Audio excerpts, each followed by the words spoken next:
welcome to this Tuesday morning. I am happy to be around and have you around. Let me see. Anyone who's a member of the Patreon group is welcome to jump on for live voice chat if that's of interest to you. Otherwise, I'll just be here. All right. I'll have to remember to turn on my desktop audio if anybody jumps on. That way they can be heard. And try to make sure that my microphone's in a good position so I can be heard. All right. So today I'm trying to decide. So we had yesterday, just to kind of recap, we went through and we were working a lot on UVs and getting the UVs going for the character for the ArtStation challenge. Today, I would like to possibly continue that some, and then maybe go in and do quick rig to be able to get, some good poses out of them.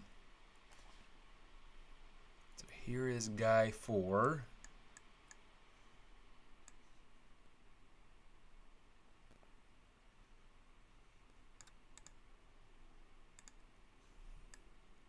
Looks kind of interesting with like the slightly metallic pants.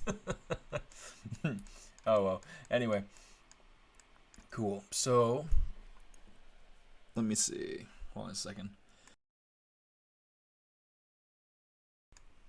I do for sure want to work on the bike some.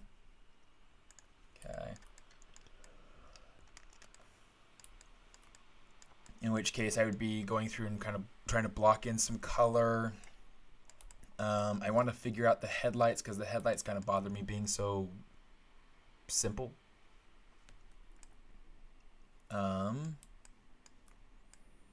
And then I also want to figure out what else I'm putting back here in the back. I might go through and start working on this basket. So let me go ahead. Let me make a little bit of a list.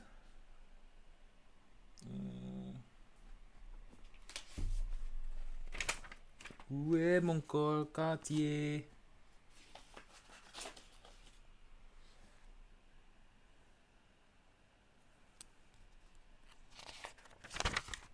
All right. Okay, so things I want to be able to get onto. Buena. En Chile, siempre por la tarde, los caballeros decían buenas, buenas. Que el listado de cosas que quiero hacer hoy.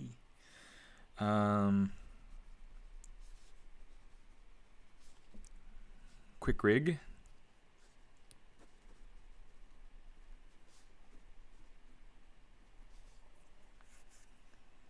Okay.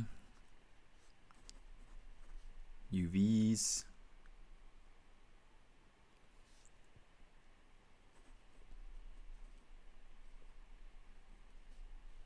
Vehicle. Cargo.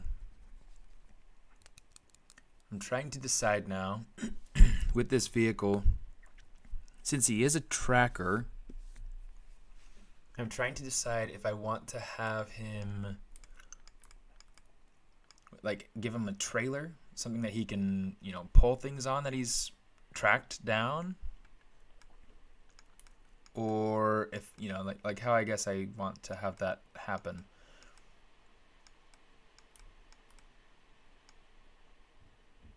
Yeah, I don't know. I'll have to figure it out eventually. And then I want to kind of play with getting the front filled in a little bit. It's a little bit empty.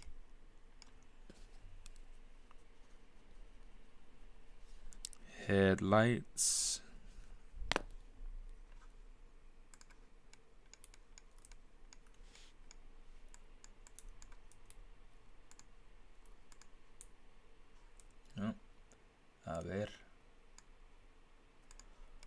Póngale el cuerpo.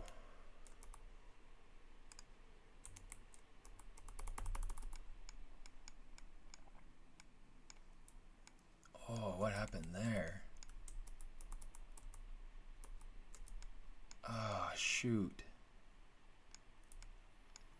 Oh, that's miserable. Is it visible? It is. Shoot. Shoot, shoot, shoot, shoot, shoot. Only one way to fix that. Pull it in.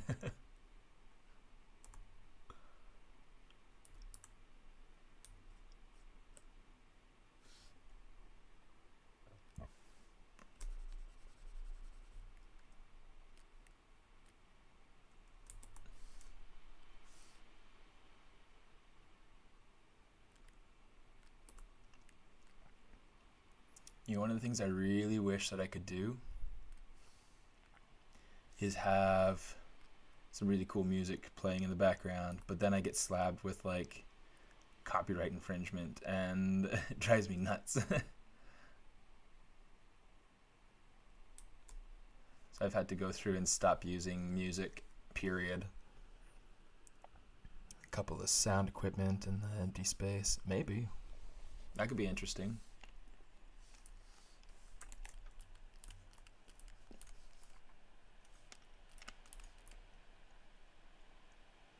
I was like, in this empty space, yeah. In this empty space, I'm thinking about having like little switches or something like that. But yeah, I think speakers could be super slick. That's a good idea. That's a really good idea. I like that. In fact, let's block that in since we're here thinking about it. Okay, good. Okay, so let's say I am in primitives. I'm just going to block it in.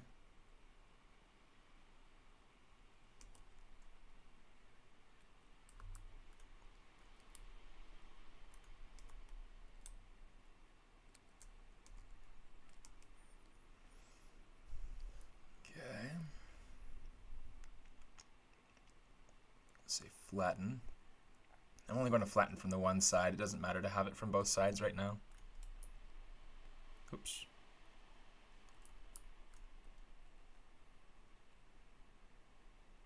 Accept.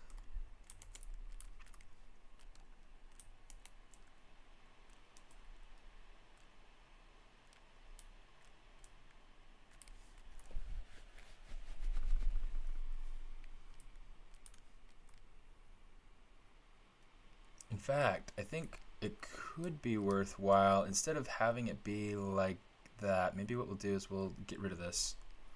Let's get rid of this. Come on, you. Come on. Come on, you. Okay, let's get rid of that. We will say geometry, modify topology, delete hidden.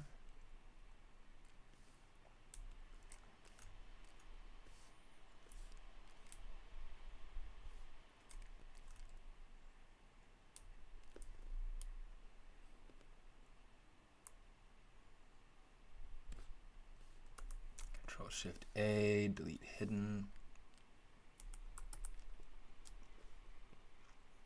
Flip faces on this island. This way it's got a little bit more of that kind of interior speaker vibe. Let's grab another one of these.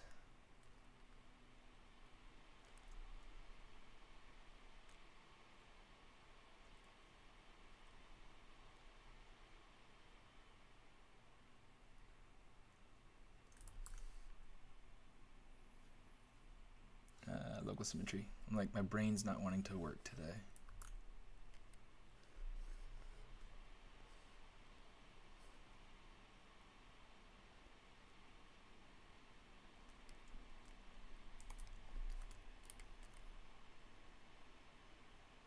Okay. So yeah, we'll leave that to kind of block it in, like where the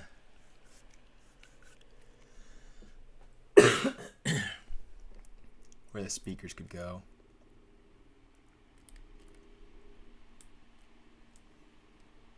And we'll probably have this come, you know, more or less straight down and then curve over and be kind of imitate this shape right here. Just have it go straight across pretty much. Maybe have this be some sort of like inset, some sort of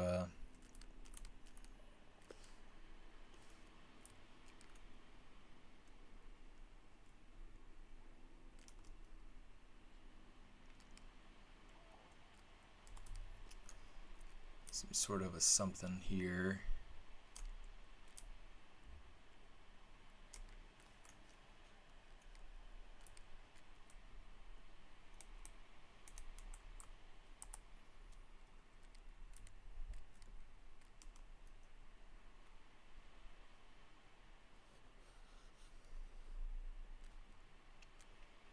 Pop this up in here.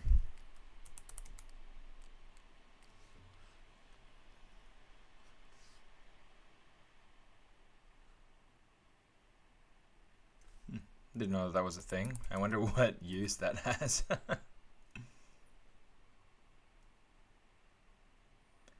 How did I get to be a Zbrush streamer? So I started in 2016 when, like, right after I had been a competitor in the Zbrush Sculpt-Off. It was something I was visiting the campus, the Noman campus, and I ran into Paul Gabery, who I'd gotten to be friends with, and you know, I asked him, so what's all the streaming about, you know, like you know, it'd be cool to be a streamer. He's like, I'd love to have you, you know, you know, I'd love to have the streaming happening, you know, 24/7, but you know, little by little. And yeah, so that's kind of how it started.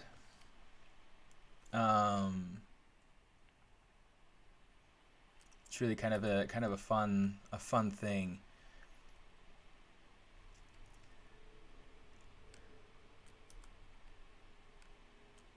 So that's how I started, and then after I had started streaming for Pixelogic is when I kind of started streaming for myself. I feel like it's been kind of a fun way to, you know, work on projects and, you know, get to know people in the community, things like that. If I were ever to run for president, I think this is just kidding.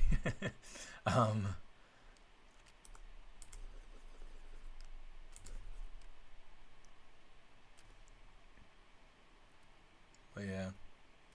So yeah, that's kind of the idea. Is like I was able to start because I had started with the sculpt off. Okay, I like that. That's gonna be cool. I don't know what purpose that's gonna serve, but it's gonna be like that, and then it's going to have kind of like a shelf going across, and then it'll have like the speaker down here.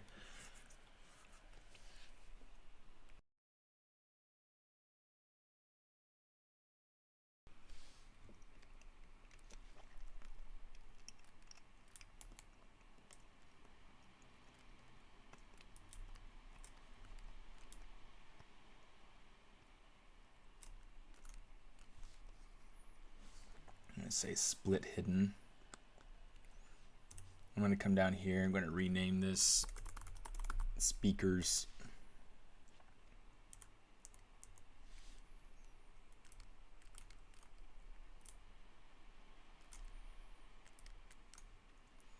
Okay, I think I'm going to add in edge loops, but like just manually.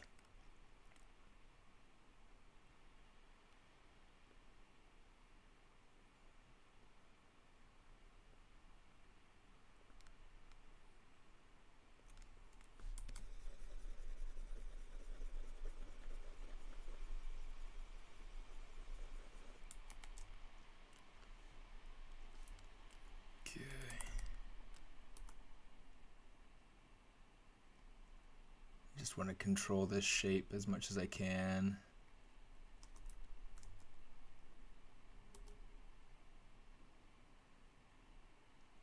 did you guys hear Blue Sky is being shut down?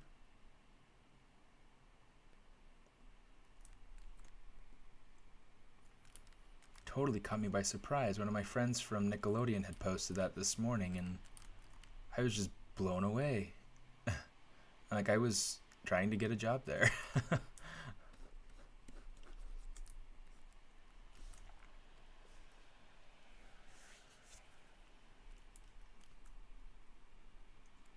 They're the ones responsible for movies like Ice Age and Peanuts and Rio and things like that, by the way, just in case anybody is curious. Yeah, really bad news. It's like the industry is getting smaller, smaller every year. And, you know, the hard thing about that is that now there are a whole bunch of industry professionals that are, you know, saturating the market even further with tons of experience. And so it's just really kind of a heavy thing.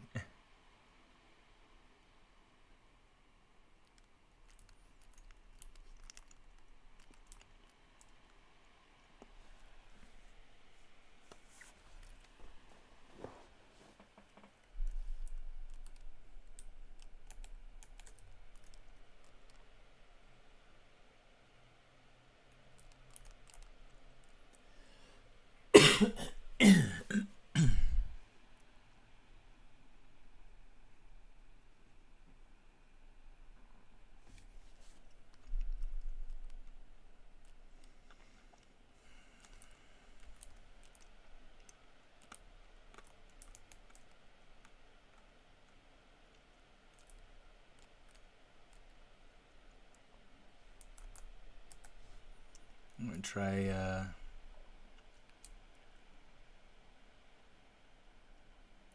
pulling this in.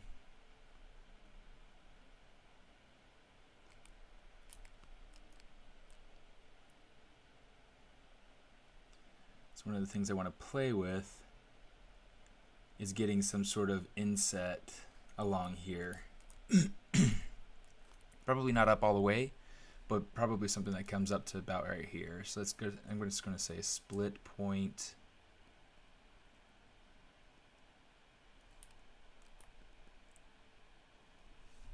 Finally getting to catch one of your streams. I had no idea about Blue Sky. Yeah, that's absolutely terrible. Perhaps Dan. Dan. Which Dan are you? Since this is your first time catching the stream, I'm going to need to know which Dan you are.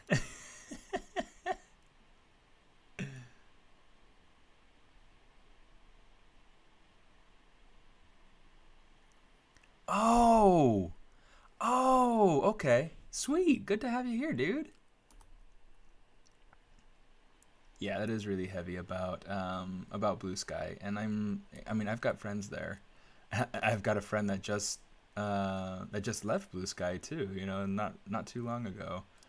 And so it's really kind of interesting to, I guess, you know, good for him on his timing, but it's like, man, because I mean Blue Sky Ice Age is one that's, you know, it's cranked out lots of sequels because it's made a ton of money. You know, they're made, you know, they're not as expensive of movies for them to have made, and they've made a ton of money because they were made cheap, you know. So economically for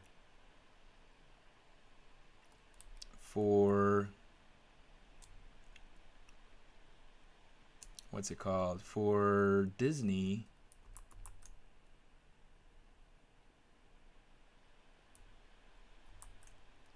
you know what, I'm gonna have to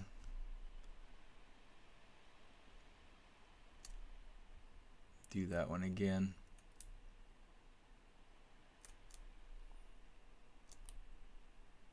Let's get rid of the creasing around the edges here.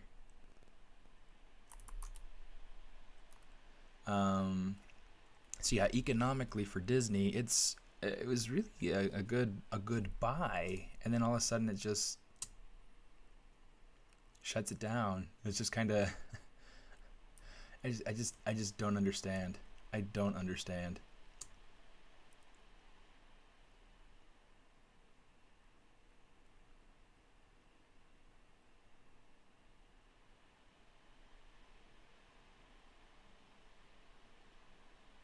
I mean, I was all interested to see like Blue Sky stuff join in on like Disney turf, you know, going into Disney World or something, you know.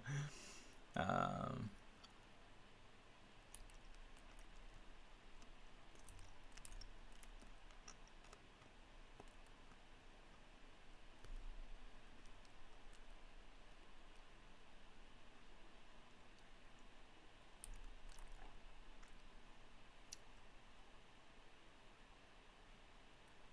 okay, let's go through and start collapsing things down.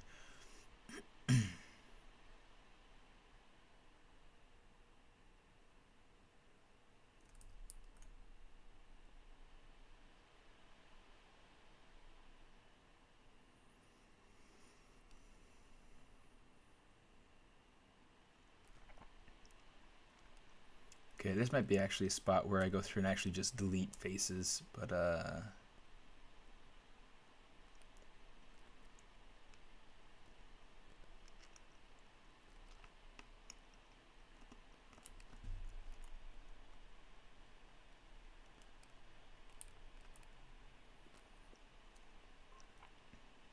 yeah, it's kind of, it's just stressful.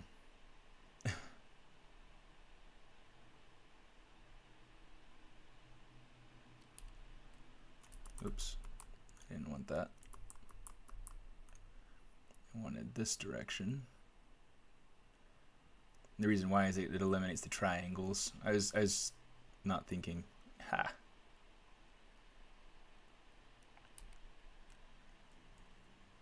Definitely not the first studio I thought would be shutting down. Yeah, for sure. You're in mobile games at the moment. I didn't know that. So what do you where do you work then, Dan?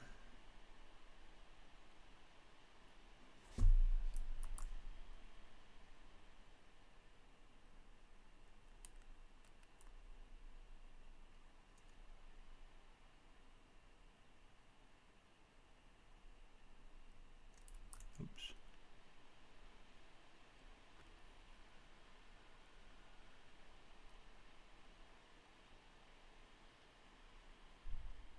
Jam City. Okay.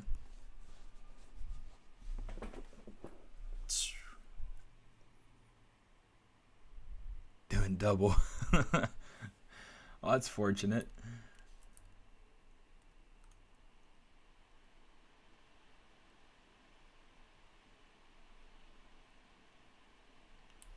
That is really rather fortunate.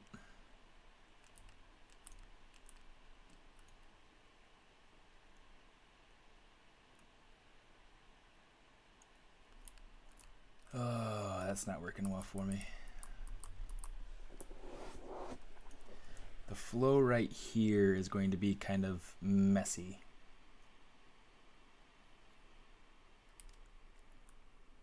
So let's see if we can just get this to be clean. This area right here, I need to figure out a good transition for this spot.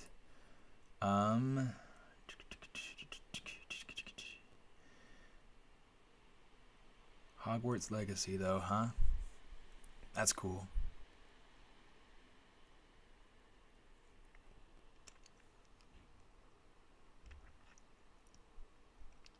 Where is Jam City? Where do you work on that from? I'm trying to remember. It seems like they have a couple of places, a couple of locations, don't they?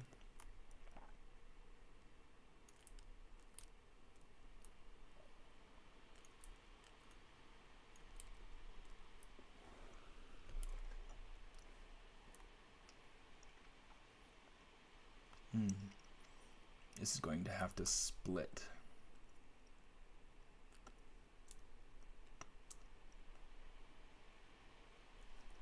I'm just going through and looking at this, and it's like, yeah, that's going to have to split. We're going to have to get another loop going up through there, which is fine.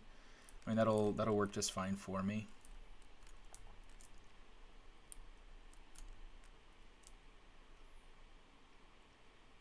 Actually, partial. Slide. Actually, let's get the new polygon in there. New edge loops kind of coming in, so that way we don't have to worry about losing too much of the form. Let me see.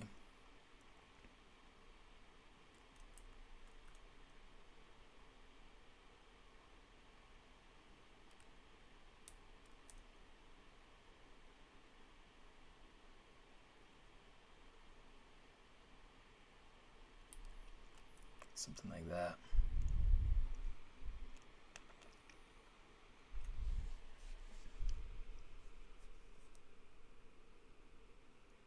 So when you're at Legacy, live action stuff got hit super hard, so it applied everywhere. Working from home at the Harry Potter studios in San Francisco. Okay. Yeah, that's what I thought. Because it seems like there was a location of theirs that I had applied to at what's it called? I think it might have been down in Irvine or something like that. I'm trying to remember. It's kind of funny, sometimes. Oh, not bridge. Slide.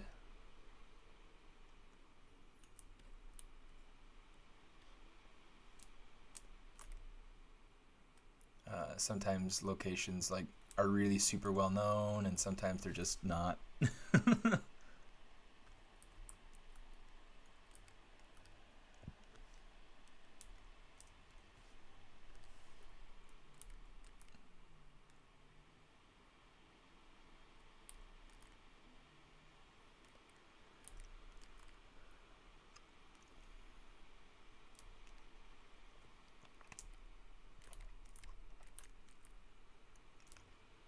Here, so let's go ahead and let's start collapsing these things down so we can get these to be more bridged together.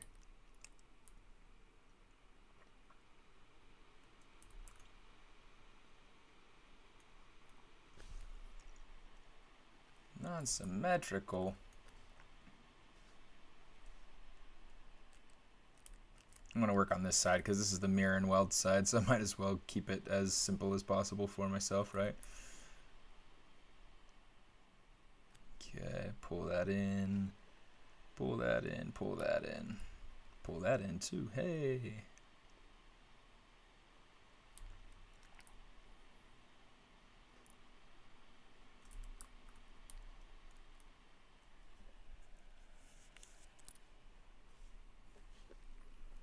Yeah, the industry is just getting tougher and tougher.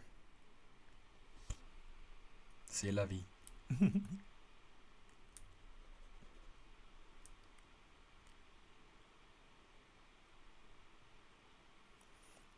I've been reading Harry Potter some with the kids, and they're excited about it, not because the book's exciting, but because I told them that we'd have like a movie party after we're done with it and we watch the movie.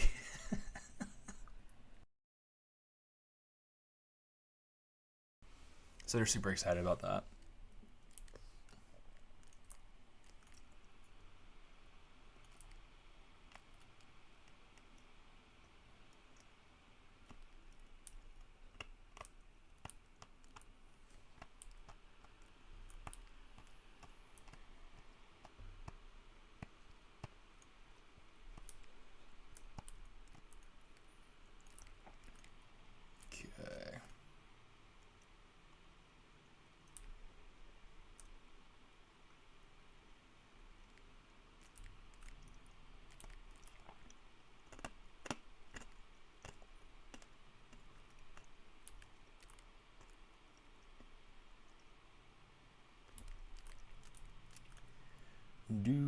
Do. You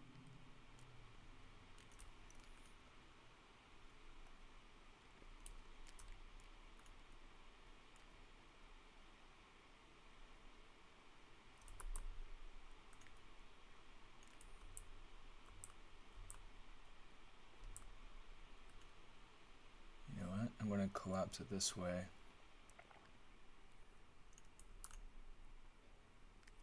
Purely because that's got that going on there.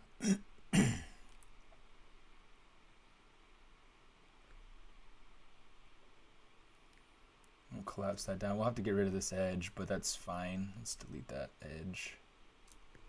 Change back to collapse.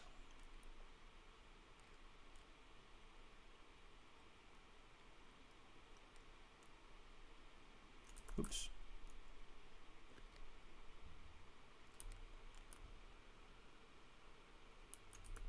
Oops. There we go.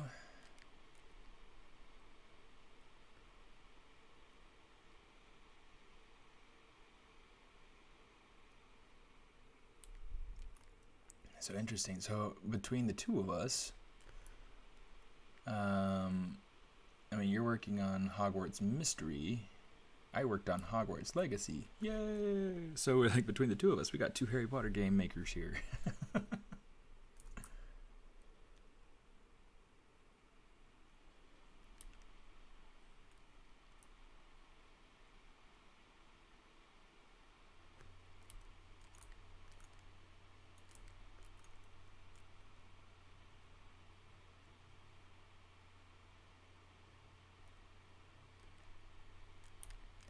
I'm going to have to kind of delete and remake some of what's here in the interior section anyway, so I'm just going to not worry about that quite yet.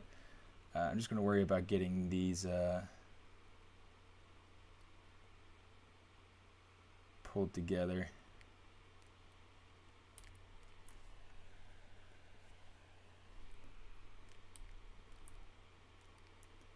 Yeah.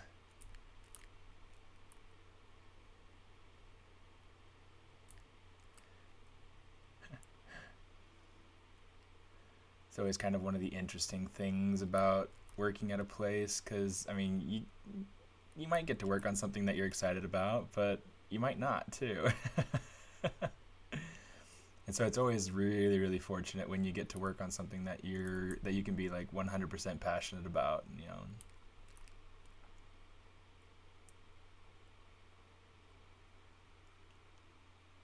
But, yeah.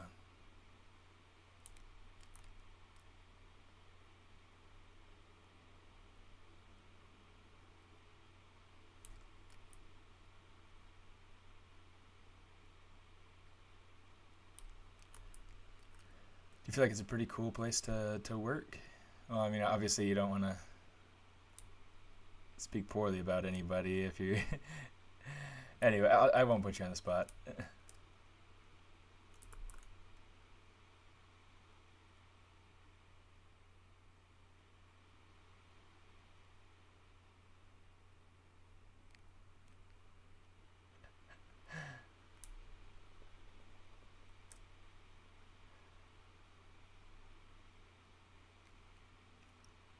Let's just get this figured out. Okay.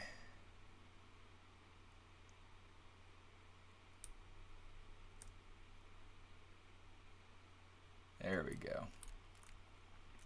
Okay. Now, like I was saying, I'm going to delete like most of these most of these polygons through here.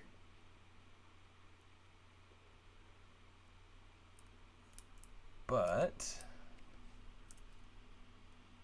delete hidden, mirror and weld.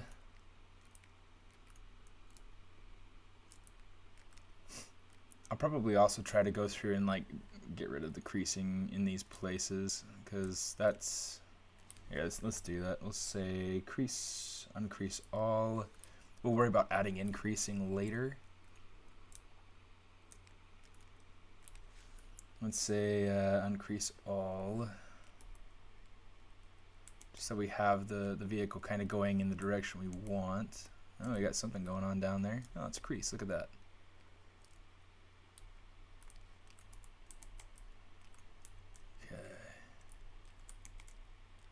Okay, so that's just the transition point. Okay. Let's delete these extra edges.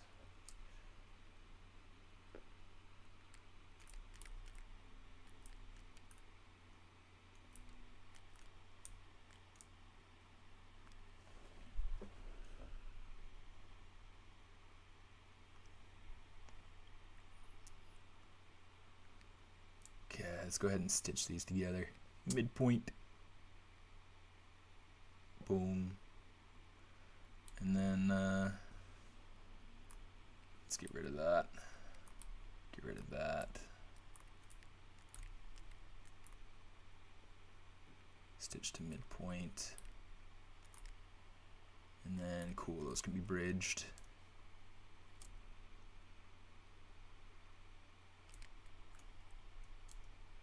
Let's go back to crease.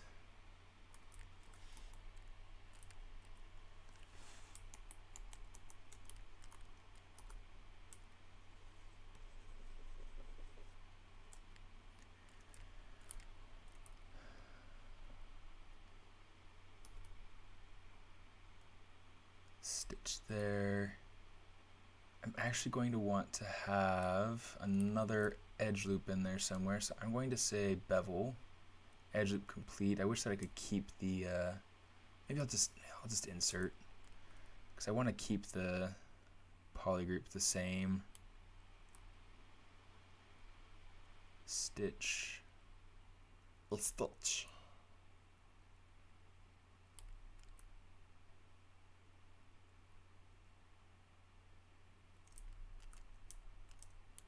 Cleans it up quite a bit, and it looks like that's still lined up nicely. Oh, somebody just sneezed.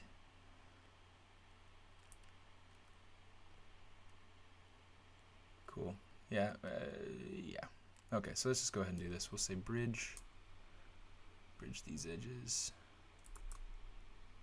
Let's turn off the face actions.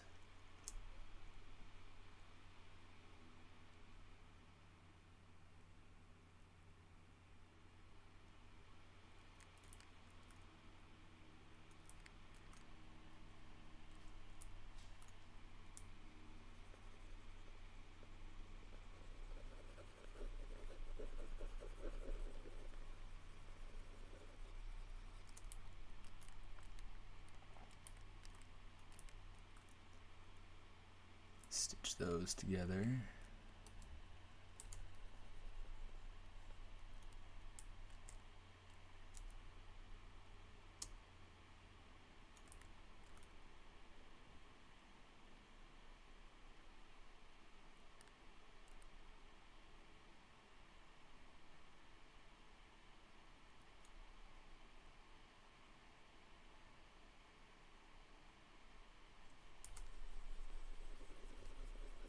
Let me just even this out, cozy everything out a little bit, make it a little nicer,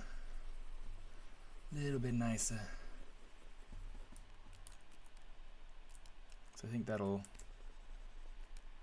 set up some potentially nice somethings. Okay, let's get rid of what we don't want there.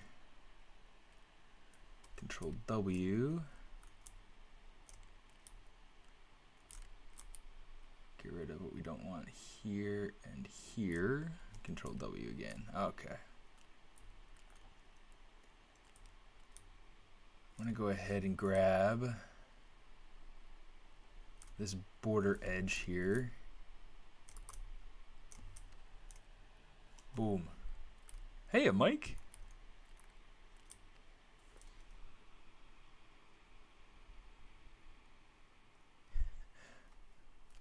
And Mike's brother.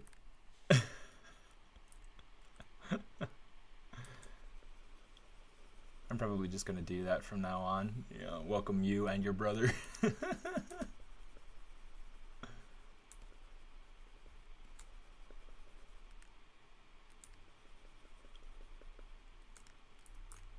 see. Let's take this.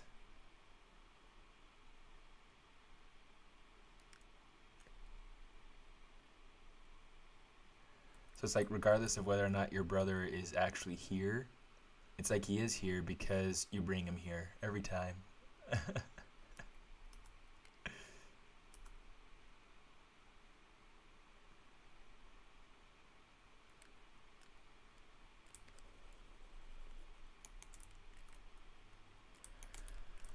Okay, wow, what is that?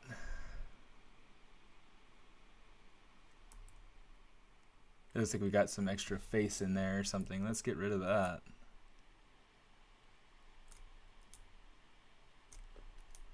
Invert.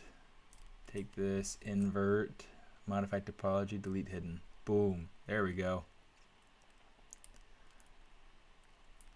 Trying to be all sneaky like. Adding in stuff I don't want. Crease, edge loop, partial.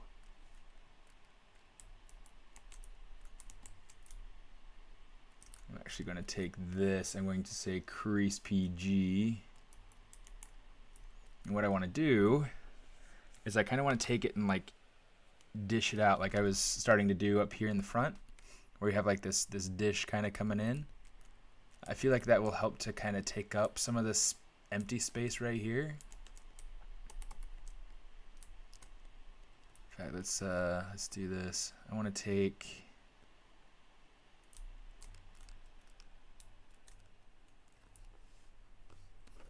this.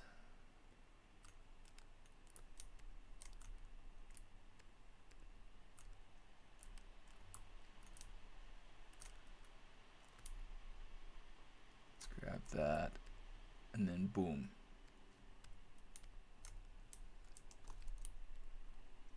Okay. Oops. Invert that mask.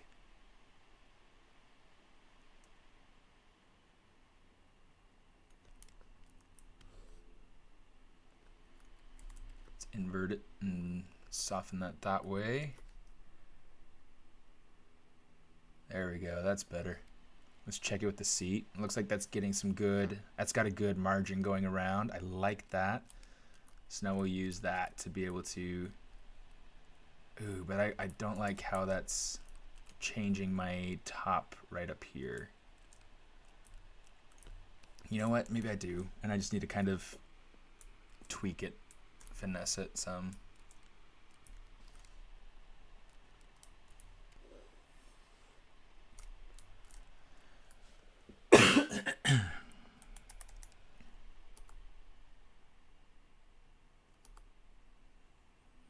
Kind of take this like this. Got to get everything kind of more or less lined up.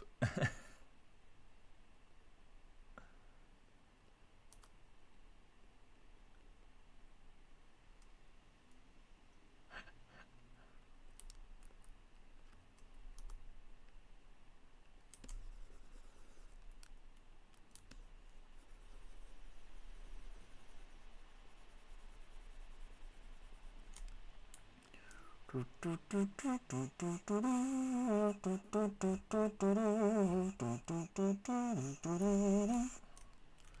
gonna have to figure out a way to be able to get like a more even topology coming through here. I'll get there, but right now I'm working on getting that shape. Okay, let's see. Let's do this. Let's go into Z modeler. Oh, I need to change this to delete.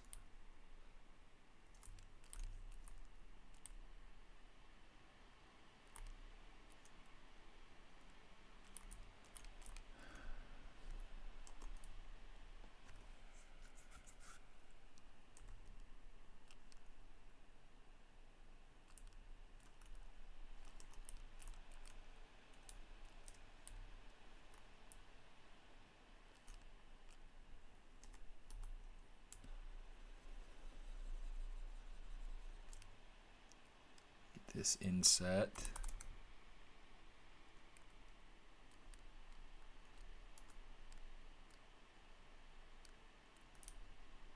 I'm going to take this whole thing, we're going to say uncrease all.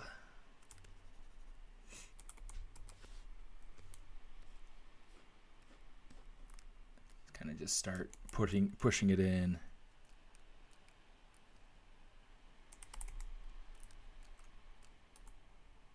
Okay, so there are a lot of things that I'm going to want to do or have to do to make this section work the way that I think I want.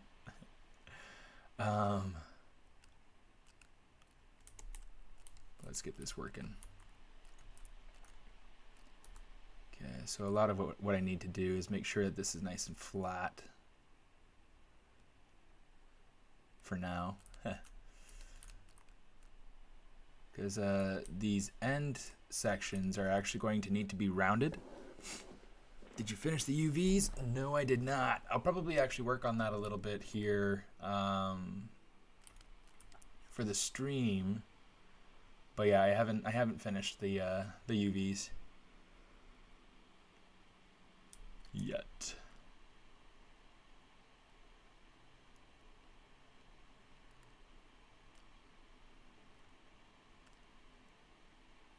Okay, I don't like how that's making a 6-pointed star, and it's not that it's super, I mean, it's not going to make a huge difference since this is a hard surface piece and it's not going to be deforming, things like that. But when it is smoothed, there's a possibility of getting some weird, it looks like it's all right. Maybe I'll leave it.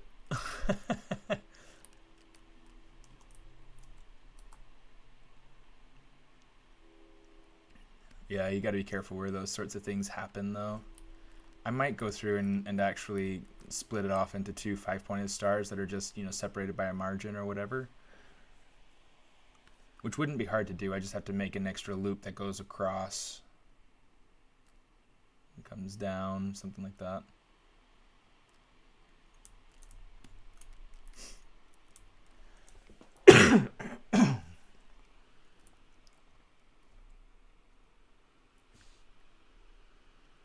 No, not mask pen, mask lasso. Let's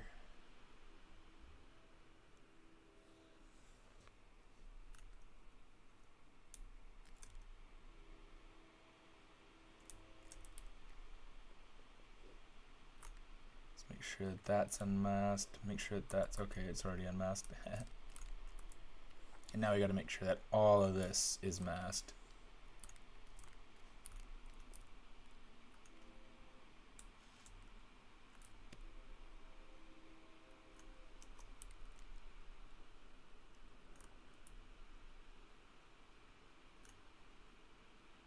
So now you can see that's separated.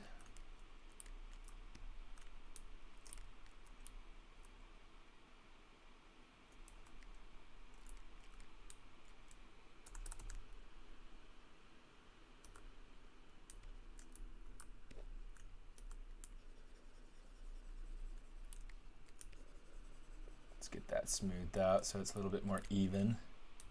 Yes. But yeah, so part of my intent for today's stream is to get this further along, and then to also get some of the UVs done, and possibly do some quick rig tests. So should be fun. It should be an interesting stream, to say the least. Oh no, that's messed up. It's okay. I can fix that. Let me see. How do I fix this?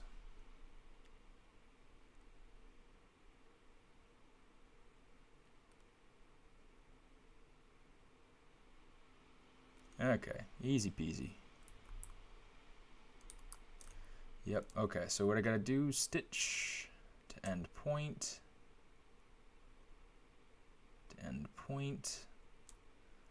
bridge edges together. There we go. Easy peasy.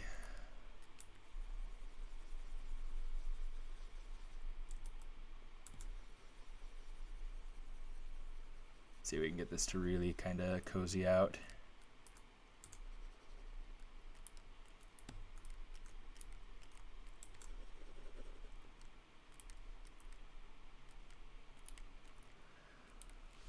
Okay, let's do this. Modify topology, mirror and weld, just to make sure we're the same on each side. Okay.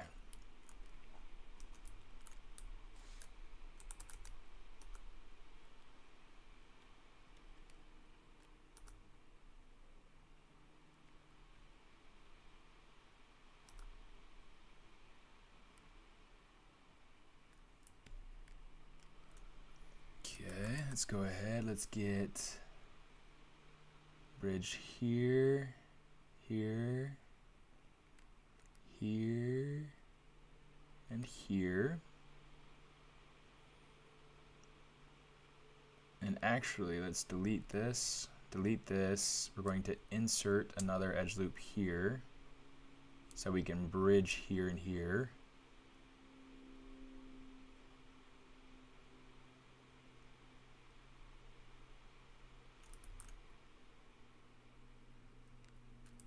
I wish that I could restrict ZModeler so that it only worked on open edges, or you know, like bridging at least, because that's kind of a pain in the butt. So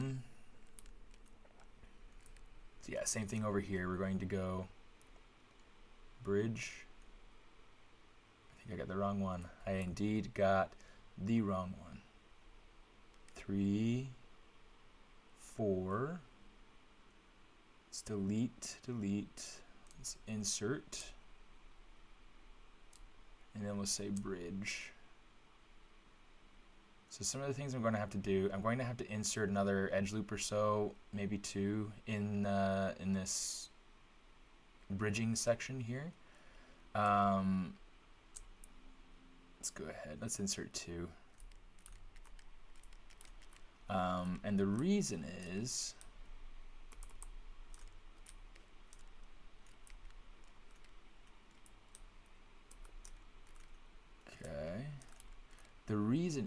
this is going to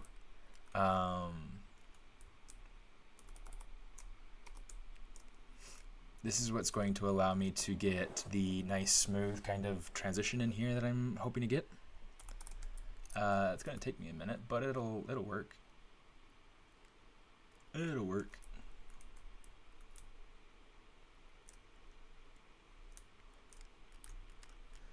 Let's do something like this. It's working. It's working.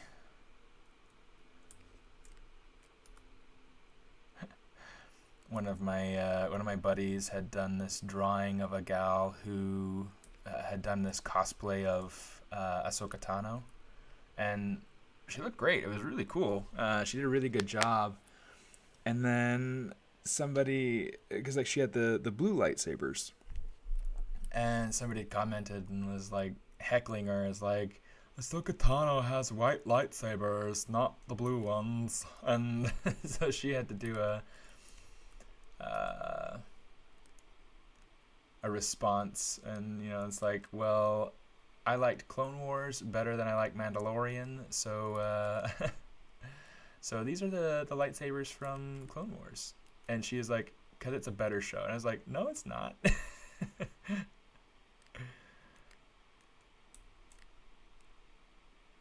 like, you obviously did not watch Mandalorian.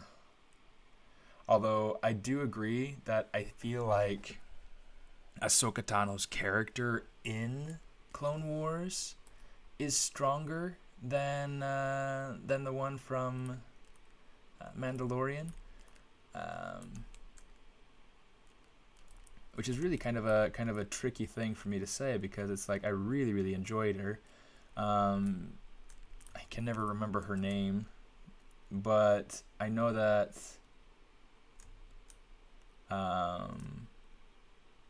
What's her name? Rosario, is that right?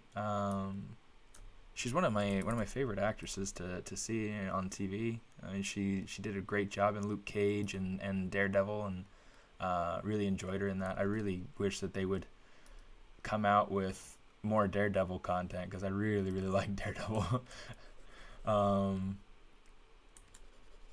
But you know, whatever.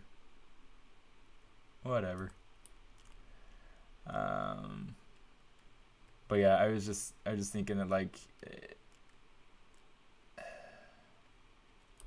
it's really tricky to go through, and you know, everybody's got their biases, right? So you kind of gotta just take everybody's opinion with a grain of salt.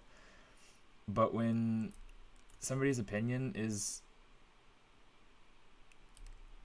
doesn't seem like it's just like a wild announcement of like this one's better. It's like, well, okay, can you tell me why that one's better? You know, tell me.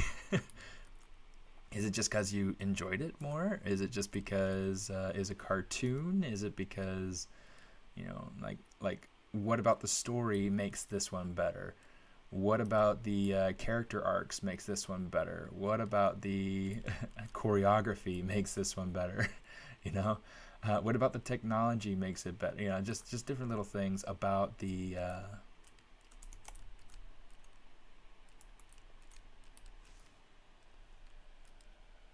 Okay, yeah, that's starting to do kind of what I was hoping for.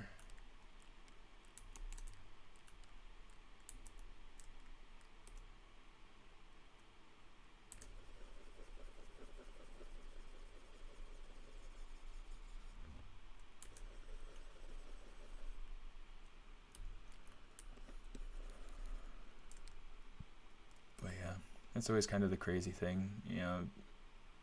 And granted, I don't know if this gal had has any kind of background in film. She seems to just have a background in cosplay, but I think because she has a background in cosplay, she should be able to understand the artwork behind it and you know, everything that goes into a live action something, because she's always putting together costumes. You know, I don't know. It's just kind of an interesting thing. I'm kind of getting a little bit too obsessive, I guess, with this point of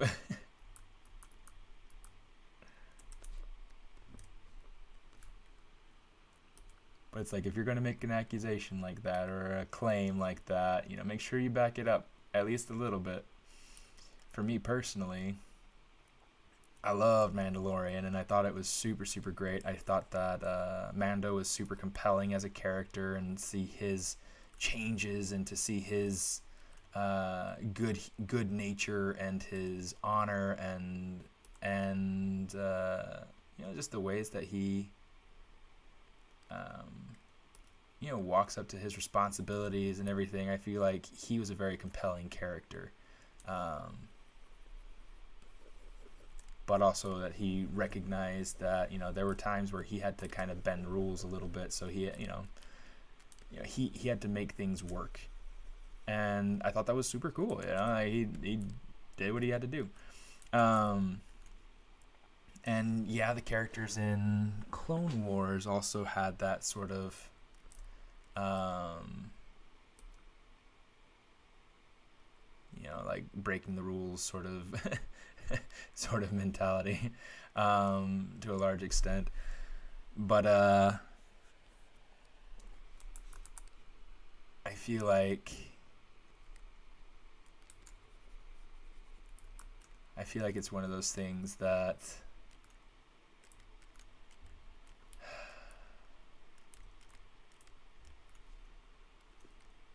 people don't really think through it. People don't really think through it. And that's I think that's my main thing. I'm just gonna leave it at that. People don't really think through it. People don't understand why they like one over the other, and so they kind of leave it at, I like this better than the other one, and they don't consider it fully, and you know, so it just becomes more of a mess than anything. But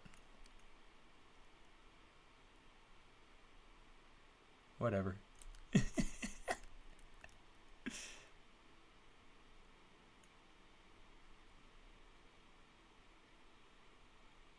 Right now I've been watching, or I guess more listening to Rebels, since I just finished watching or listening to Clone Wars, and I definitely like Clone Wars better because the story's more compelling.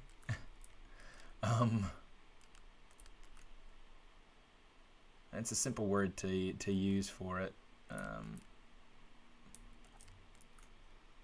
I think that I could definitely figure out a more descriptive word for it if I wanted to, but yeah, still have hope that they revive Daredevil. Not a fan of Iron Fist. Yeah, I actually really liked Luke Cage. Luke Cage was cool.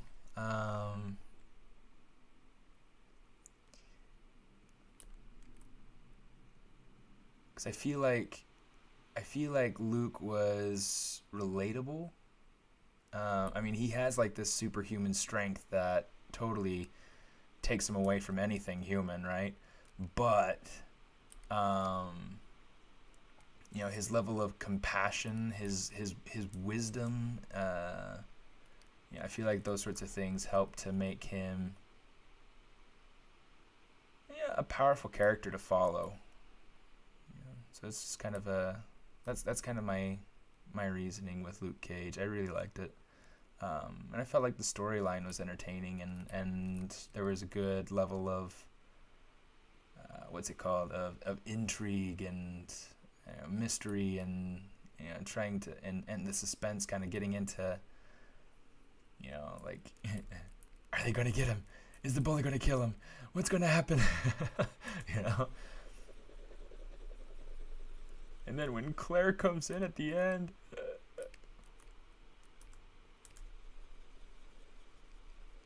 yeah, it was super good. I really liked it.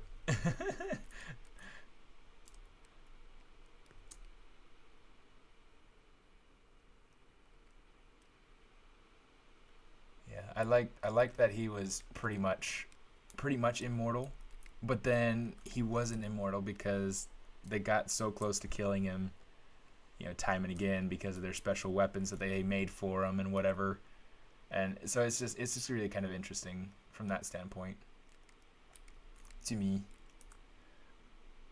I like it when heroes have humanity, when heroes have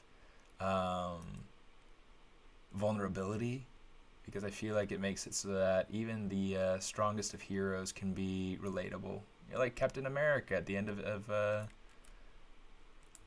of Infinity War, or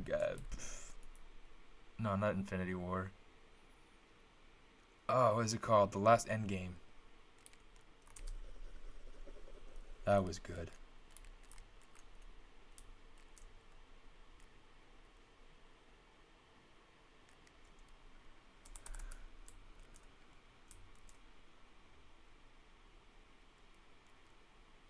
That was good.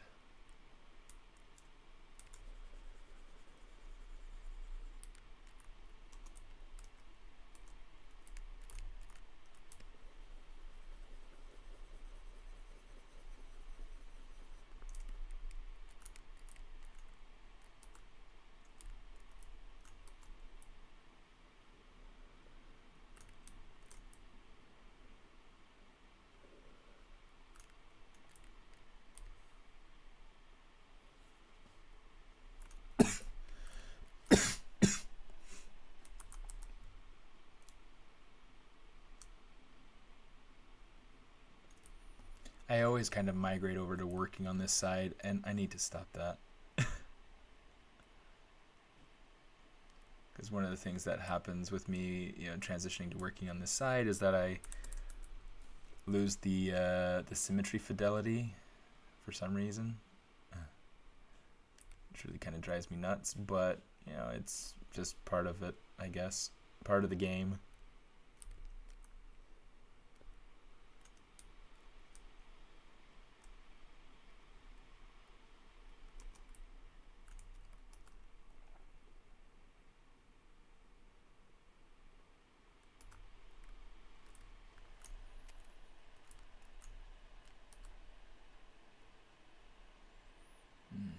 Sounds good right now? Banana cream pie. But yeah, Iron Fist was a hard one for me to get into. I kind of enjoyed the storyline, but I didn't enjoy the characters. I felt like Danny was too childish. And like he was too like proud and mighty. He's like, I've got this mighty power. I'm the Iron Fist, and I will protect Shenlong, and all that stuff. And then and then he's just like this big crybaby. I don't know. It was just really kind of a disappointing casting and acting and everything. There was just really nothing satisfactory. At least it wasn't fully satisfactory. I'll leave it at that because like I said, I mean the story was kind of cool. And I did enjoy a lot of the choreography too, so.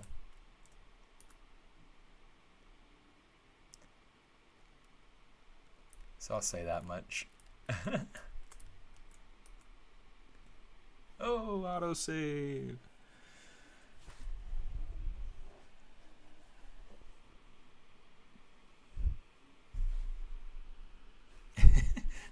The fight scenes on Luke Cage are kind of like They're kind of silly. Yeah, they were kind of silly.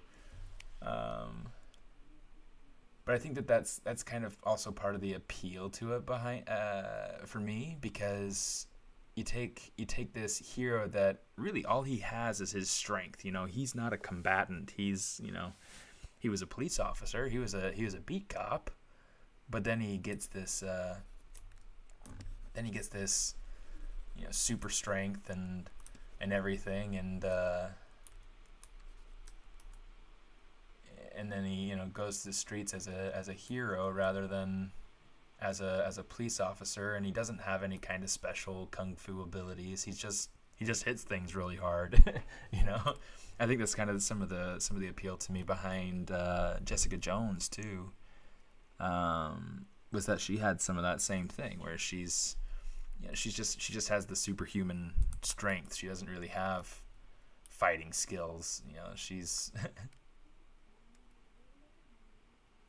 just strong. So it's really kind of interesting from that standpoint. So because of that, I feel like the heroes become more relatable. I'm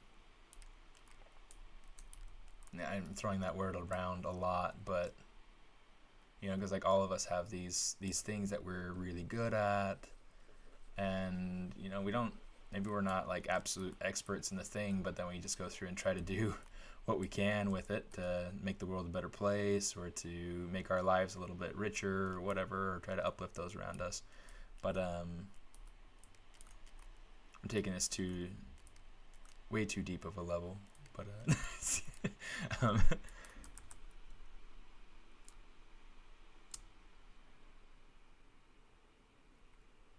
but yeah, I think that's kind of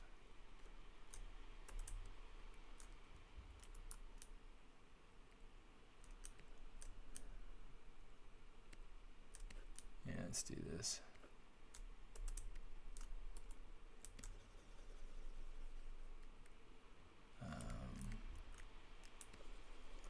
But yeah, that's kind of a huge thing for me with these heroes, is that they do have their human side. That's one of the reasons why Spider-Man's my favorite. You know, like I love Spider-Man because he's got his human side. He's not invincible. He has these superhuman powers, but then he, you know, he's very not self-centered with it, and you know, those sorts of things.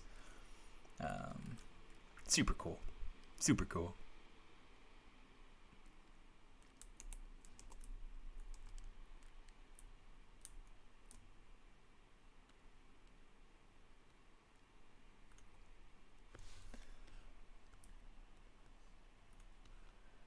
Let's see, not inflate.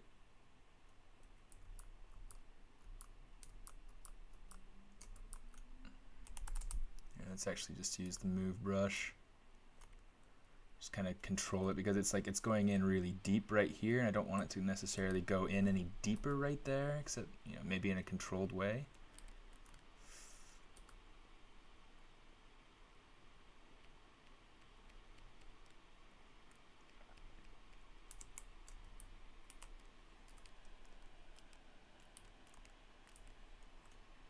I'm getting some artifacting down here. It looks like I've got creasing, so let's get rid of that creasing.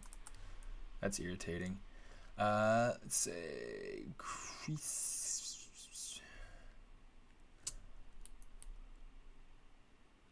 Oh, speaking of crease, Cobra Kai is one that I've enjoyed.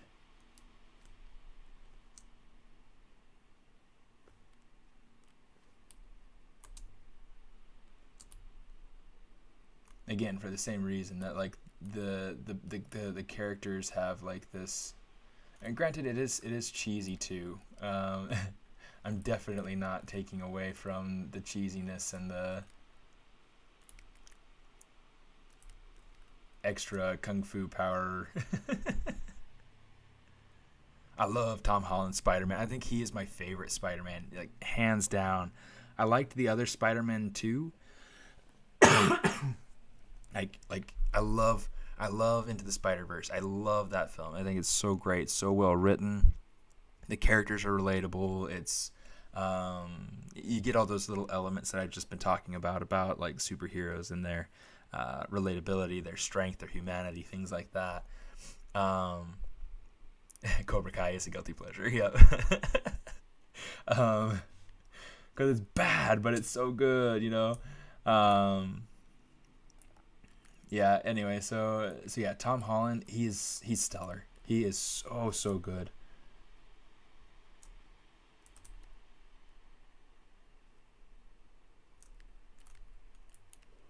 He is so good. Yeah, I hope that they keep him for a long time.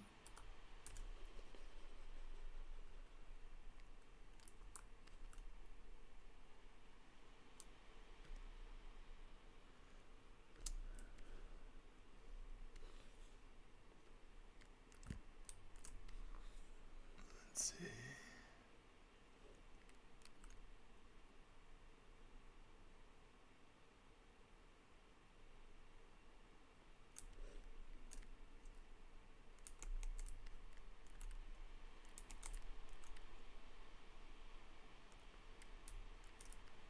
What I like about Tom Holland's Spider-Man is that he feels like a kid. He's able to really kind of pull into that role super well,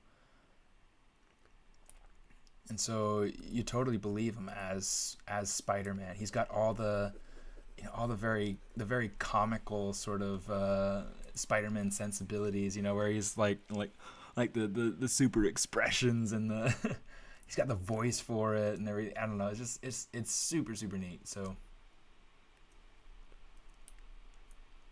you know what? Bon ledge loop partial, please.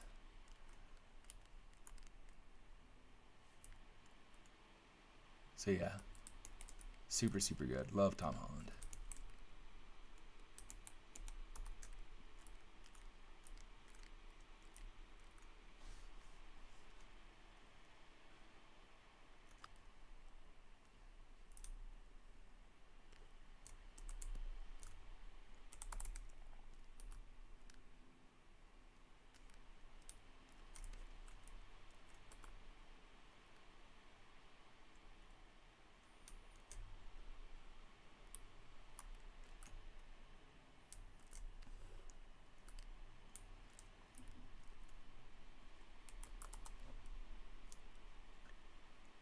Slide edge loop partial. Oh shoot.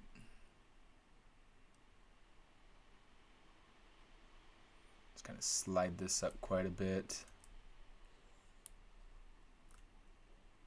Kind of slide this up a bit.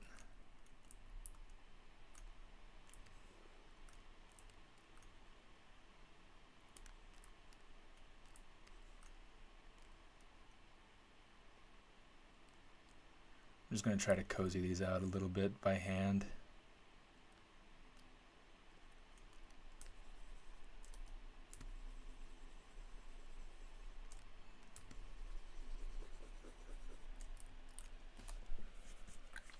Ugh.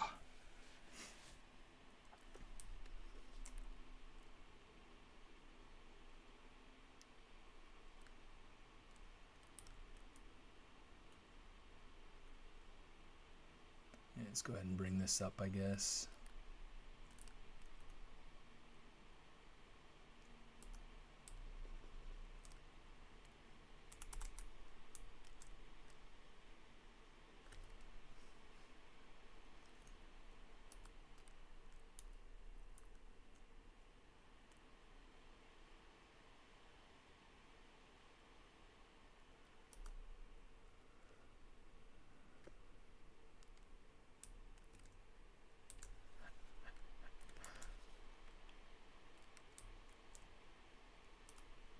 I suggest a new strategy, R2.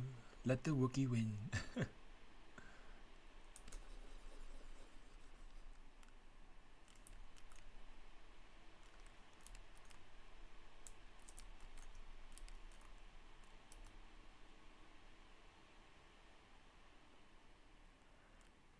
Hey Nabil, how you doing?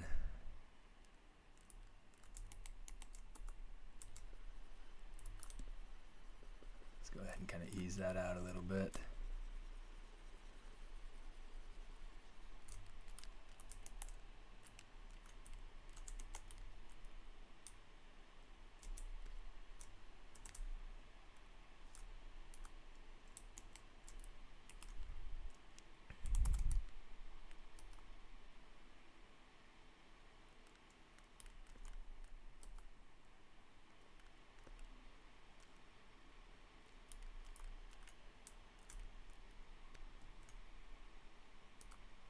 I'm going to kind of play with the silhouette of this right here, clean it up some.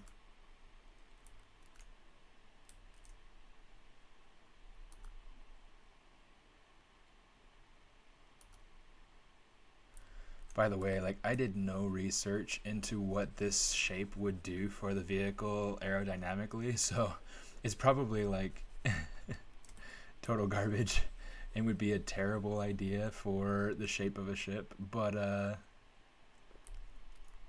that's just how it goes. Oops, that's too much there.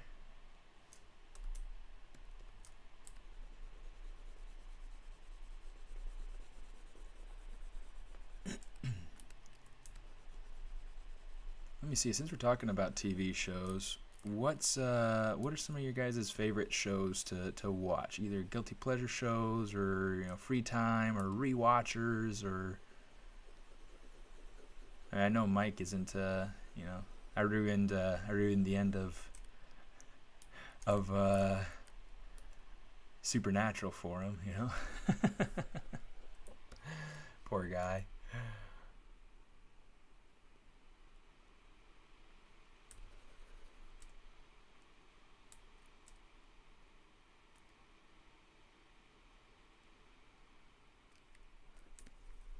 More than anything, I'm looking for suggestions. So, you know, if you have suggestions, let's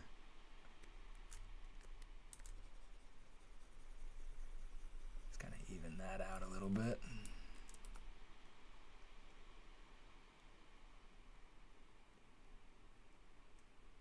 I still haven't finished Carmen Sandiego. I love Carmen Sandiego. I think it's so much fun. It's not necessarily like, you know, the best made or anything like that, but it's fun, you know, and that's a big thing for me.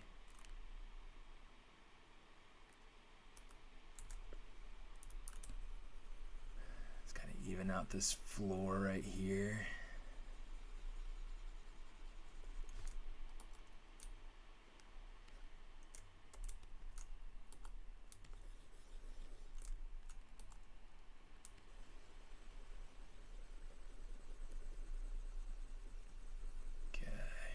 What's nice about this is that this gives me a little bit more of an idea about how I need to even this out right here.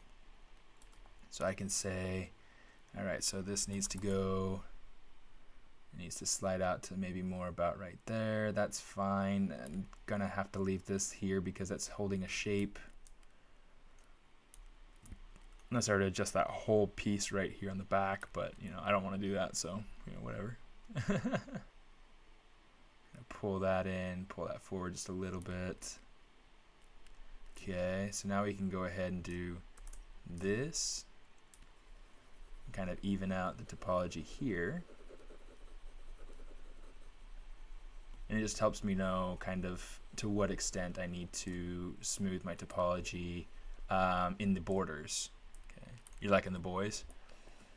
I haven't actually seen that one. I don't have, is it HBO? Is that the one that has that one? I can't really even remember. Or is it Amazon? I can't remember.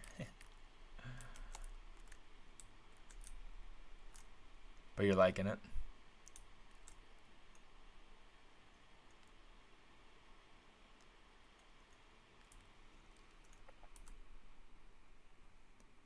Okay, let's kind of fix this a little bit here.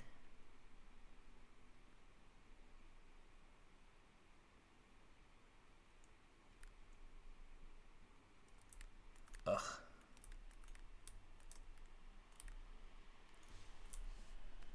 Okay, let's see. Let's get clip curve.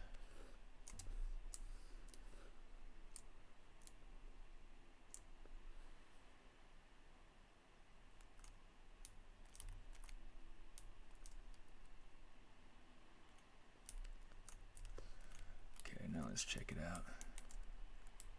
That's much better. I mean, that part of the vehicle is never going to be seen, but you know, whatever.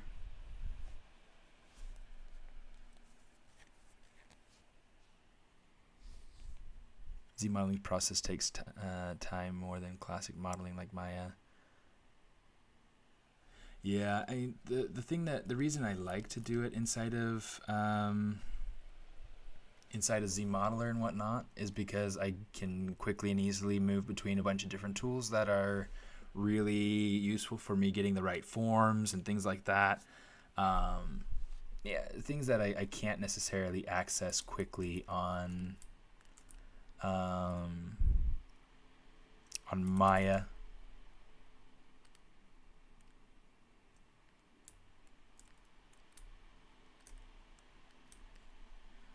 Oops.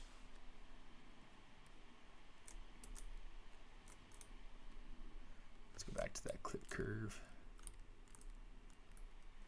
Actually, let's go to the clip circle.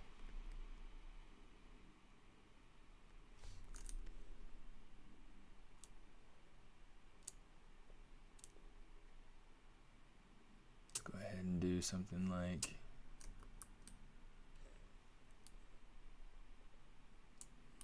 Alt.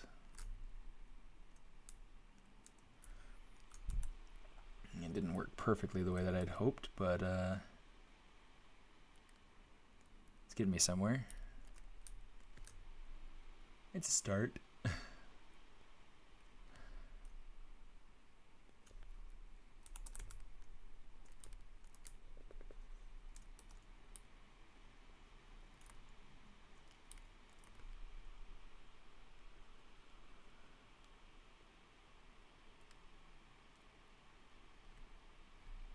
I've been going through and kind of like redesigning my website lately too. So wait, what is The Boys about? It's kind of like anti-heroes. Is that kind of what it is?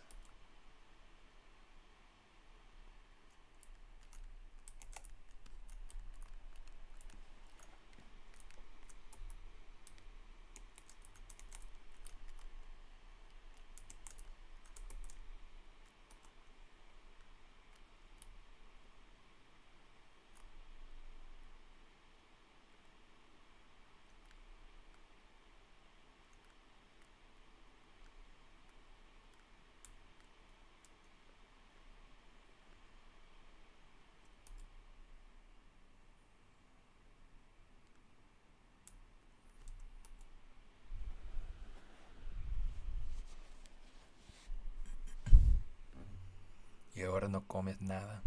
No como nada. Casi nunca. Like an anti-Justice League. So is it? So are they heroes, or are they kind of like not heroes?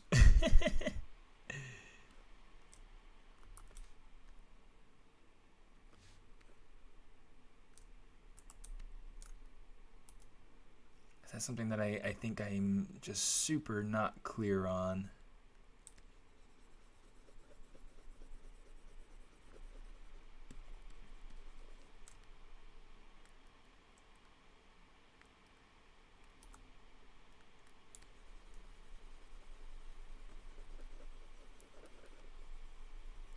And do they fit into the do they fit into a different universe, like the DC universe, the Marvel's universe, something like that, or are they completely on their own?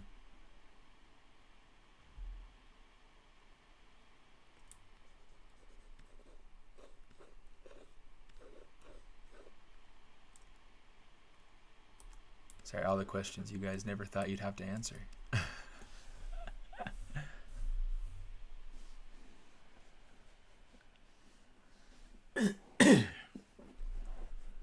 It's not something that I think I'll ever get to watch personally, but yeah, maybe it's better to be sensitive to people who are here who are maybe going to watch it, you know. Yeah, I don't have Amazon Prime or anything like that, so it's like it's not something that I'll ever watch. I did have a free trial of Amazon Prime, and I do every once in a while, but I always forget what it is that I want to watch, and I don't really ever get the time to watch. So it's it's always kind of funny from that regard, from that aspect.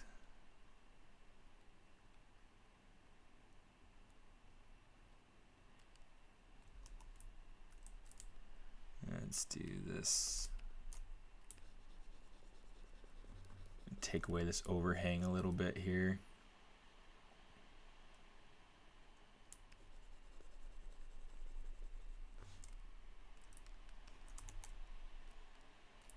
There we go. That's looking better. Something like that. Something like that.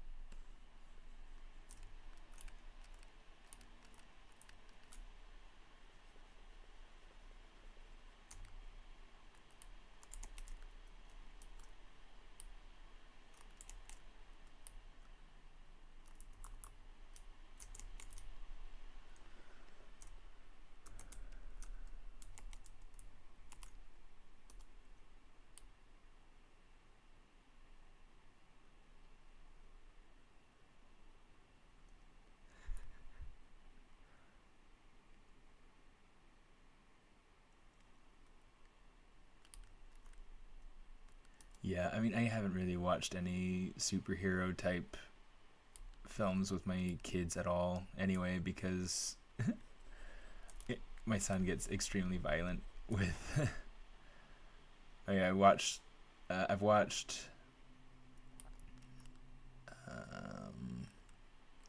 Star Wars with the kids. I can't remember which one. I think it was the one, the very first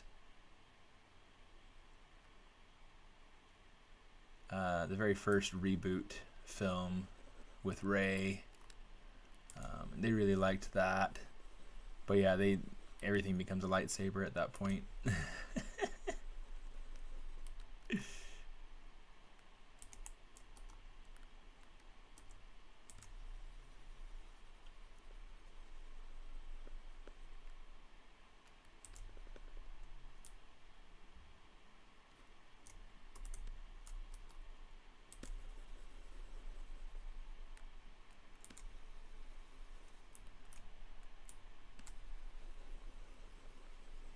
Even this out some.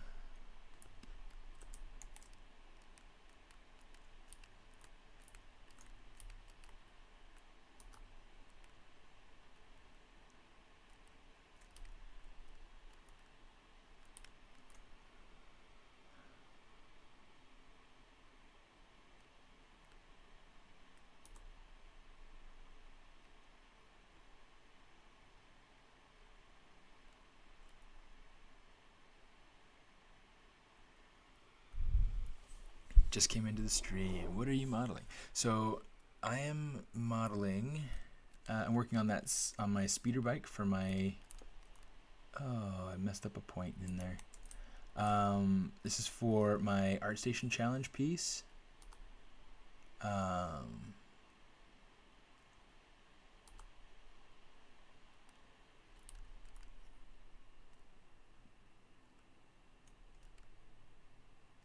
Yeah. I mean, so far it's coming along really well, and it's been really fun. So it's really just a matter of getting it to work right.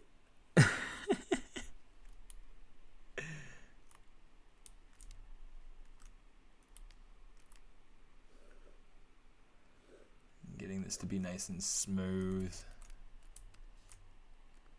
so we don't get any kind of weird artifacts and things like that.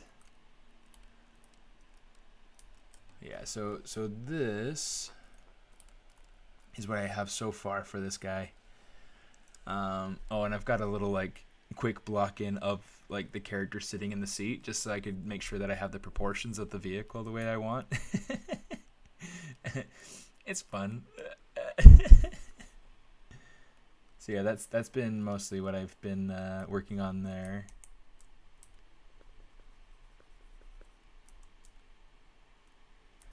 And yeah,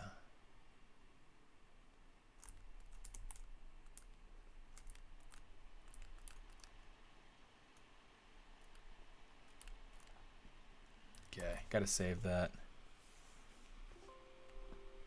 Save that speeder bike. Okay. So I want to start working on getting the character kind of moving forward a little bit more. Let me see. I'm a motion designer, but recently started learning ZBrush. How much does the 3D modeler make? It depends, and it depends on where you live. It depends on what level you are. It depends on what the project is and who you're working for. Don't charge per model unless you feel like you can get it done really quickly and well, and then yeah. So if you charge per model, make sure that you take into account the number of hours that you're working on it. Make sure that you're taking into account if you have to pay for your licenses or software, things like that. Make sure you charge a box fee, which would be, essentially, they're renting your machine so that you can do the work for them. You don't have to state that. You just make sure you include it in your price. And then really just think about like what you need. So for a character model, I go through and I charge $2,000 for a model. For the character model. For a character model with textures, I double it. So it'd be $4,000.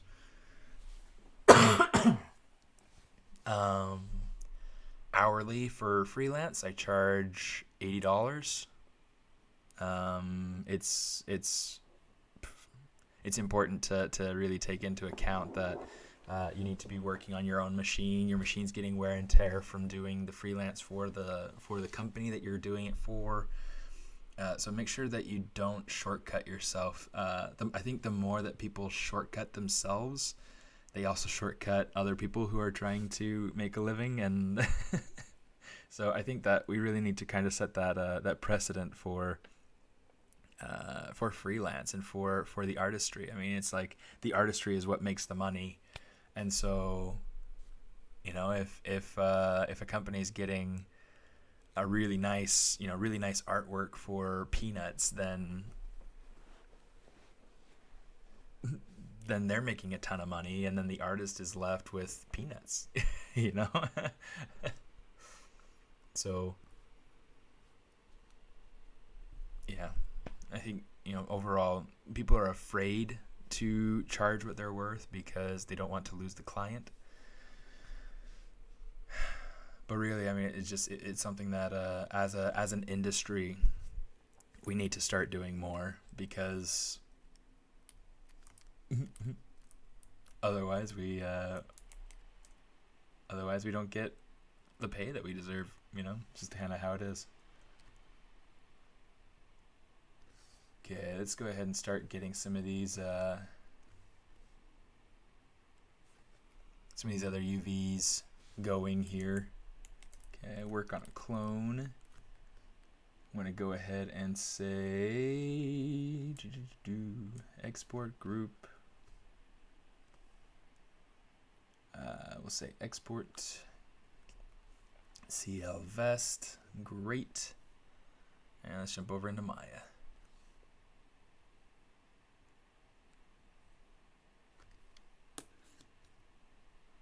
It didn't autosave for real. Come on, there's nothing there.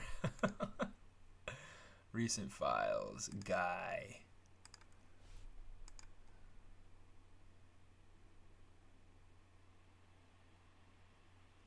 Okay, so here is our character so far. Okay, and then this is the character as we have him with, I guess the UVs aren't really showing because of the normal maps. But yeah, so he's there. Yeah, if we look at him, we should be able to see something. Oh, there we go. Okay, I was like, the light should be there. Where's the lights? Yeah, I've got the textures kind of starting to go in on him. It's fun so far. There's Yeah.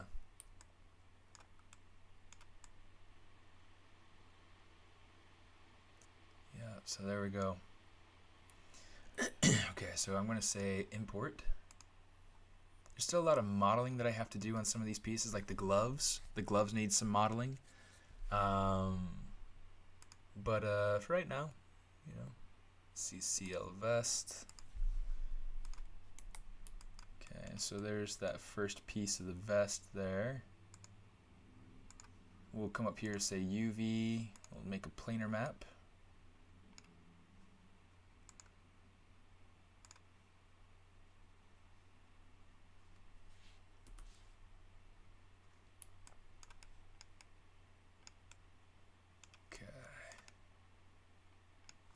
Let's go ahead and let's prioritize the 3D window, and let's start cutting things up.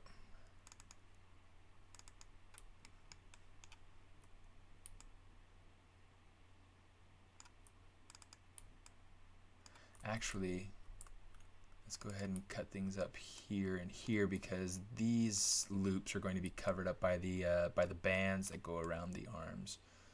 So that should be good. And then for these little pocket bands here,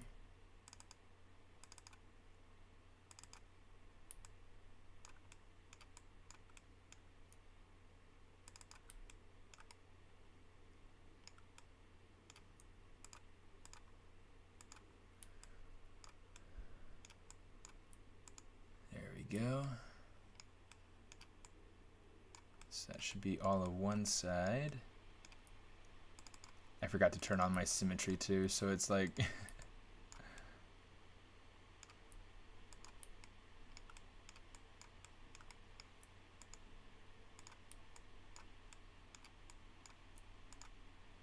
there we go.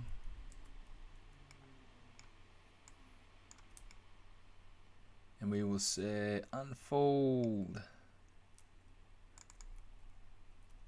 Okay, let's go ahead and take these, kind of straighten them out.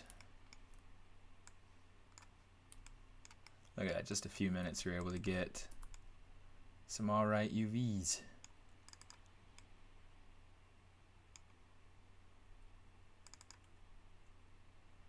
Let me see, let's take this, put it up like that. We'll probably pack these individually. Okay, so with the vest, there are a lot of pieces that go into the vest. So there's like the little zipper pieces. There's the little clasp that goes across the chest here, and then there's the fur collar. In fact, let me get it over to the to my map. Yeah, collar and vest. Okay, so yeah, we definitely want to have both. And then I have the inside of the vest, which is not going to need to be as detailed as the outside of the vest. So I can make that smaller. But for right now, we're going to come over here. We're going to say layout UV. And this will stack them like one on top of the other in, yeah. Talking to a modeler from Mexico. His clients from the US or Europe, and he was charging $500 per model. Yeah, and you know, maybe for him that's worth it. Maybe he gets a lot of clients and he can go through, you know, his models really quickly. Oh, I didn't want that to be laid out there. And, you know, being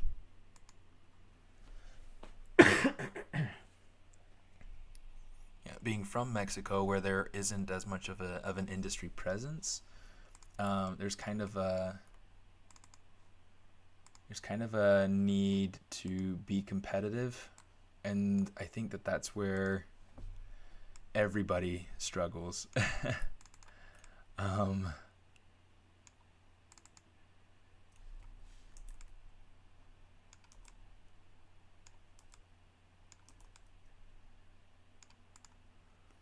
Yeah, it gets really tricky from that standpoint.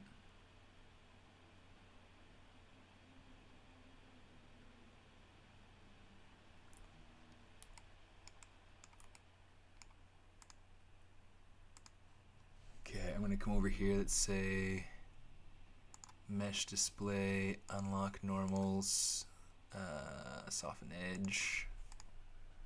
That way that's got the soft edge and we can have our texture ready. I do want to make sure this is set over in the right UDIM tile, so we're going to take it over to 4.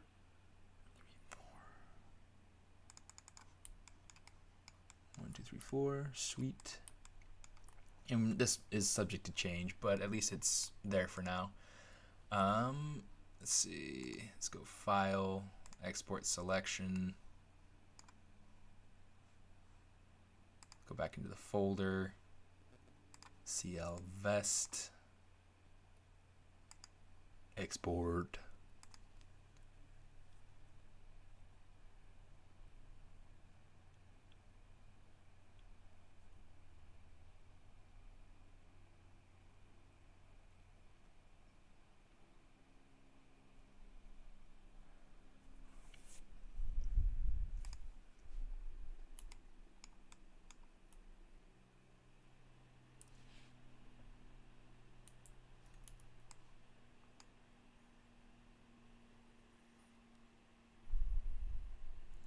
Let's see, I'm going to grab these pieces. We're going to say control. Oh, interesting. The teeth, tongue, and gums and everything don't have. Or maybe it's, yeah, there they are. I was like, I know they have stuff somewhere. Okay.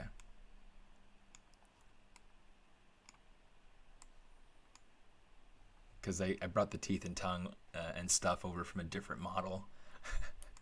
Kind of reuse, recycle, you know. Guy Geo. Okay.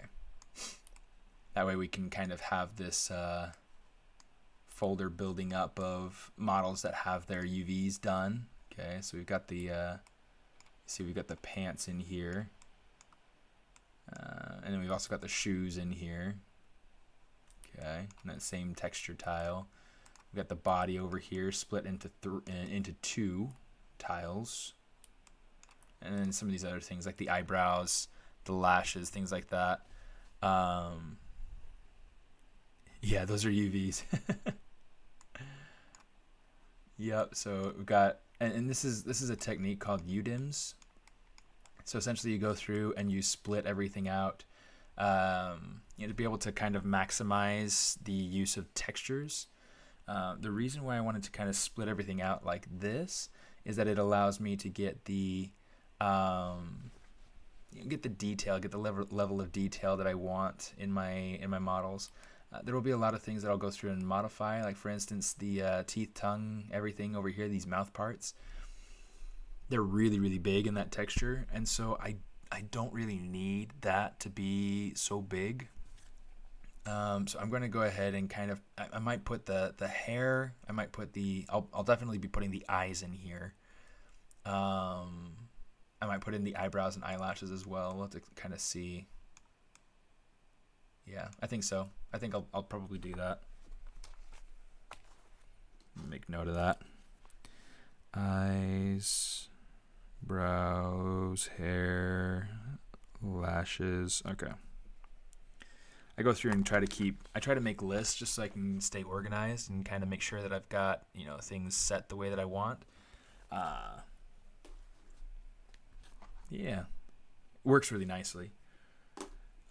Otherwise, I forget, and I don't like forgetting, so. So let's go ahead, let's hit save. I'm going to say, let's do this actually. I'm going to come over here. Let's start setting up the UVs for these pieces. Get the lashes. Say UV, and then we're going to say planar.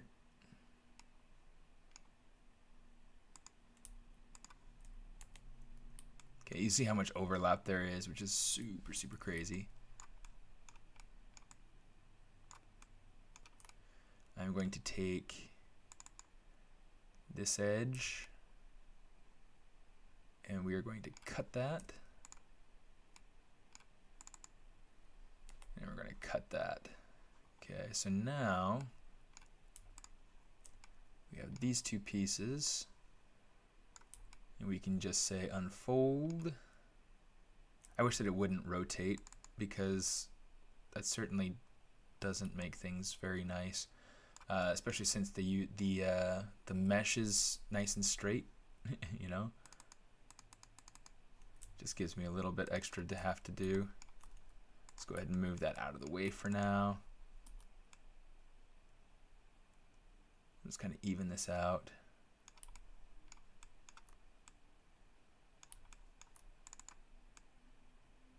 Even this out. Now, do I have them right side up?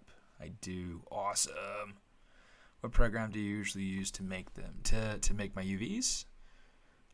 Just here in Maya. I feel like making UVs inside of Maya is definitely like the cleanest, nicest route to go. So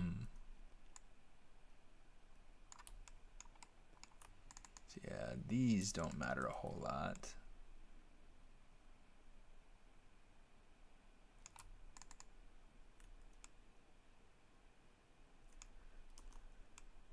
But let's check and see if we've got these upright as well. Nope.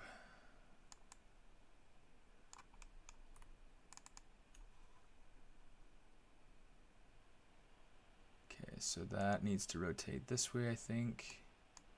Yep. And this one needs to be flipped twice. Okay, there we go. Yep, right side up now. Okay.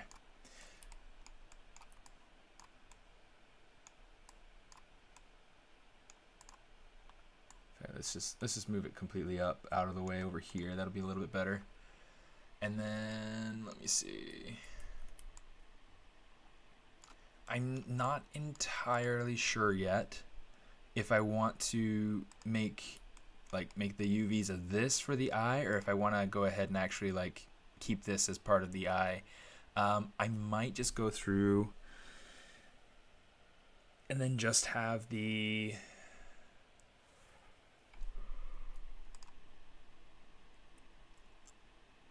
I might do this. I might just go ahead and take the eyes and just kind of stack them, put them in the same spot. That way I can kind of maximize my space to some extent.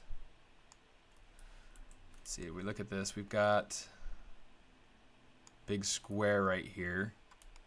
If we wanted to, we could come in here and we could just say, or we could just go ahead and cut this and then just give this a ton of texture space. But I think I want to keep this kind of, so that way anyway the eye shifts, I don't have to worry about seeing seams at all. Let's do this.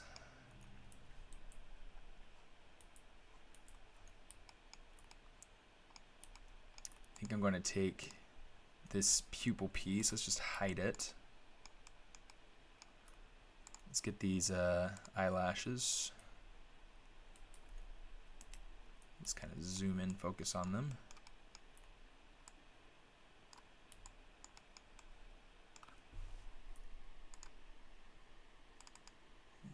Go ahead and start making our seams here.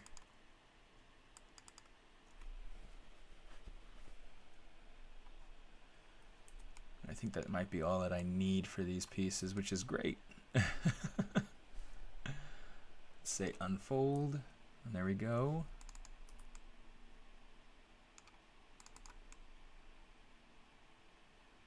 That sounds really good right now.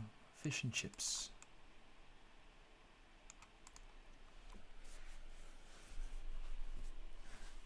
You also use Maya, they don't come out so clean. There's a lot that I do to be able to make sure that they come out as clean as possible. So, I mean, for instance, these pieces are just kind of, they're just there, they're kind of chunky, whatever. But so one of the things I do is I'll shift right click and go into the unfold option box. And I'll always push my iterations up. At Warner Brothers Games, we always put it up to, I think we put it up to like 999, because our computers could handle going through that and getting a good unfolding. But then we would go through and manually place them so that we had everything in a good place, I'm gonna push this up here, something like that.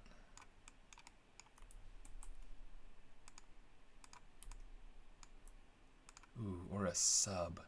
Sub sandwich sounds good too. My mind on my stomach and my stomach on my mind. Okay, so let's do the same thing here. Click, click, click. And I'm just trying to keep the seams somewhere where they, oh, you know what? Let's put them, instead of being on the top part there, let's do this, this, and this. Just since that'll be even, will that be less visible?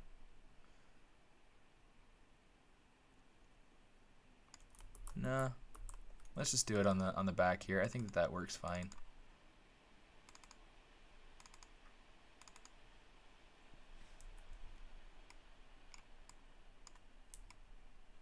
Unfold.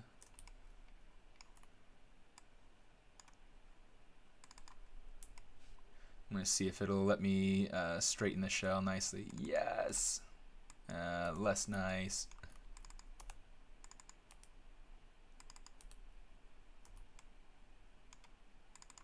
A couple of these got really close. This one was pretty close.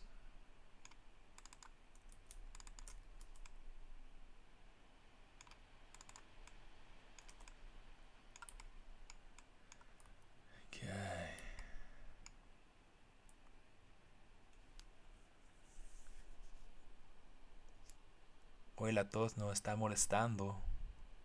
Te ha dejado trabajar un poquito, pues.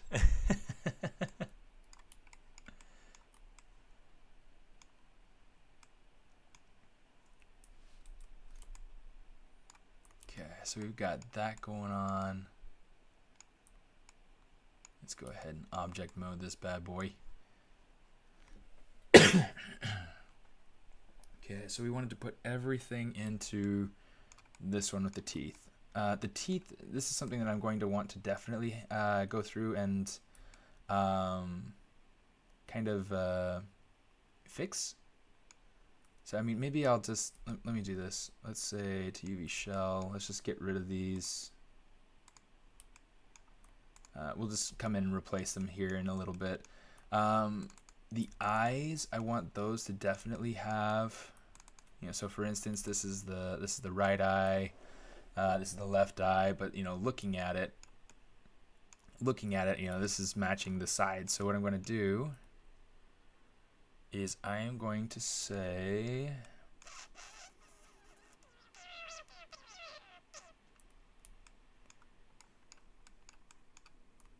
let's go ahead and say layout UV. We're going to say full square. We're going to say bottom left. I'm going to say apply. And then we're going to say bottom right. Apply.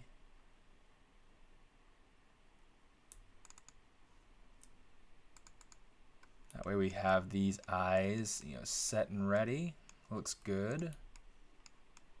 Okay, and then we have these little nasties that we got to take care of.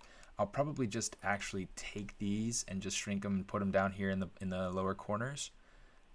Since this one goes with this one, I do believe. Yeah, look at that. There's that full eye. Okay.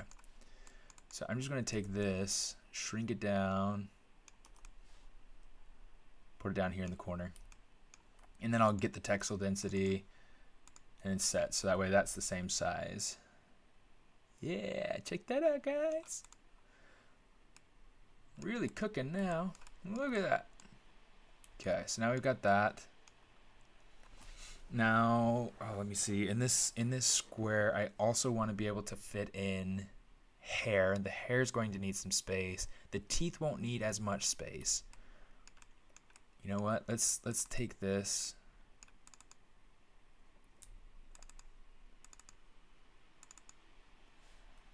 I'm going to come over here. We're going to shrink this down some. You know what? Maybe not maybe not a ton. Let's bring it up a little bit. I also want to make sure that this is not touching the border, because that's going to be a nightmare if I have to worry about that.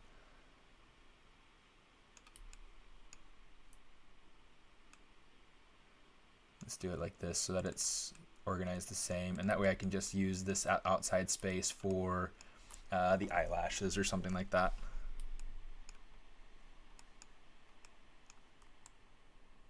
Here are the eyelashes. The eyelashes don't need to be anything fancy. They're going to be a solid color, and I don't really, yeah, I don't know. They're just going to be a solid color, so it's not really something that I'm super worried about. Let me grab these. Just make sure that they're all the same texel density.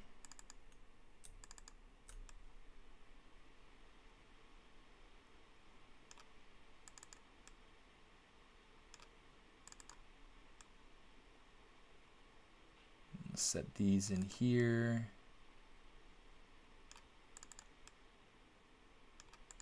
Yeah, so it's there's not going to be anything fancy to the eyelashes. They're just there to kind of frame the eyes. So we've got that going on.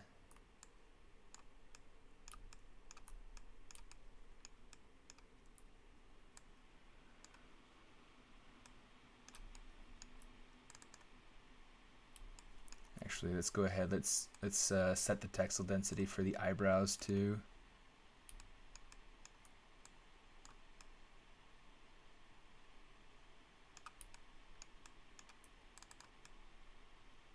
Put them up, kind of snuggle them in.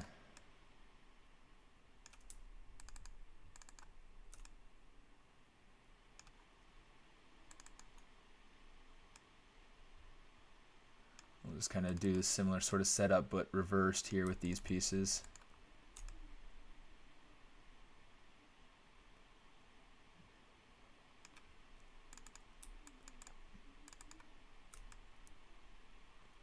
Pull that down. Okay, so now we've got a large chunk of space that we can use for the hair, and we have space that we can put in the teeth and everything as well.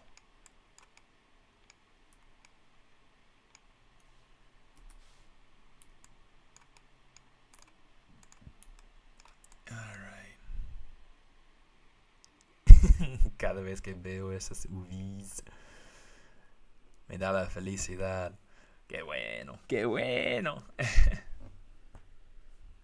Me too.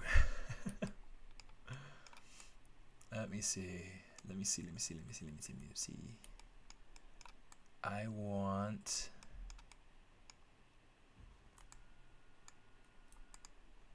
agarremos de los dientes. Nah, let's wait for the teeth. Let's do.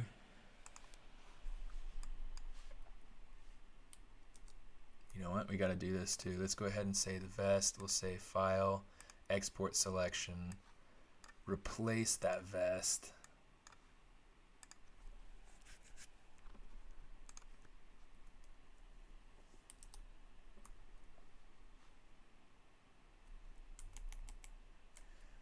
Okay, so we will say import CL vest. It doesn't matter that I got rid of the poly groups. All we need are the UVs. So we're going to say copy UVs. Come over here. We're going to say paste UVs. And now we've got this vest with the UVs in place, which is awesome. In fact, just to be able to test it, we could say texture map, create new from poly paint. You can see there's our new vest. Okay, so we don't need the poly paint on there though, the texture anyway. Okay, so what we want to do is we want to start getting other pieces. Let's get the hair.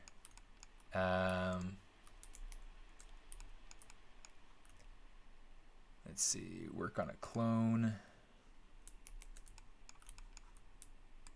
Export, turn off group.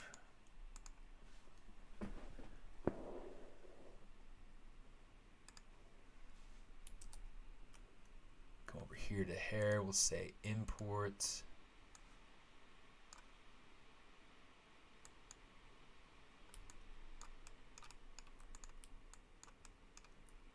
Okay, let me see. The first thing I want to do, let's go ahead, mesh display. unlock normals, soften edge. So that way it looks nice.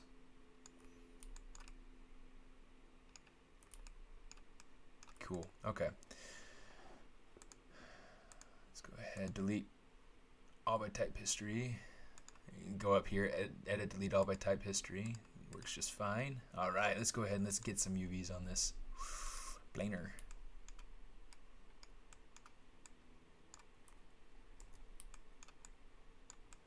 Okay, so for these, for this particular chunk, I don't really need to go ahead and do much. I do, however, need to come over here and decide on some good seams for these pieces, which I may just go through and say,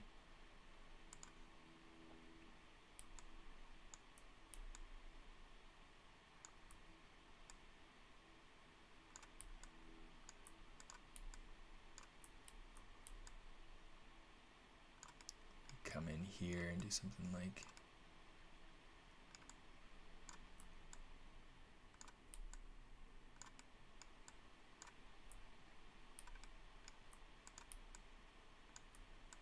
let's get that, and then we'll put a seam here along the back so I can open up nicely, and we'll do something similar here.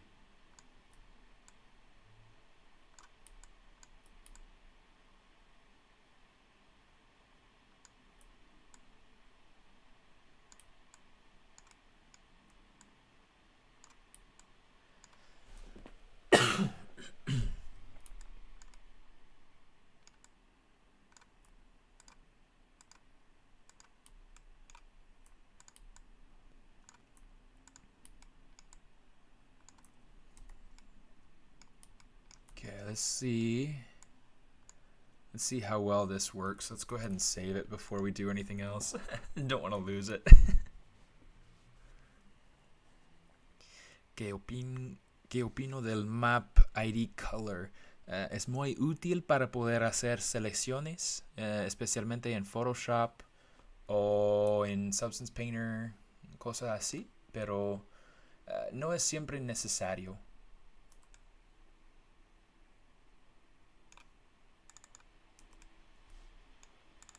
I've got some spots that I definitely want to kind of loosen up. Yeah, let me see. Where is that?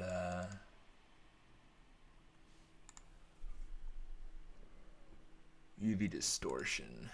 This is what I want. So you can see like all the stretching. The blue is the stretching. The red is the compression.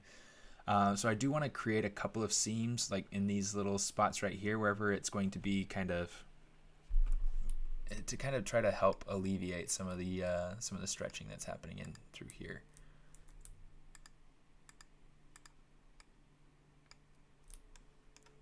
Okay, so we'll cut that. Cut that.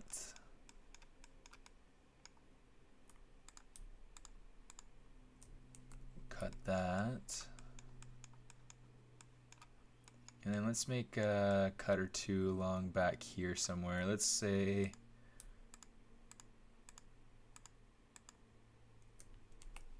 something like that, something like that, something like that, and let's try that out. That should be a lot better. There will be some compression here in the middle. I'm not going to worry about that. At least not as much. Yeah, the stretching seems to have been like taken care of a little bit. Let's, you know what? Let's just do that whole thing. Let's just say cut.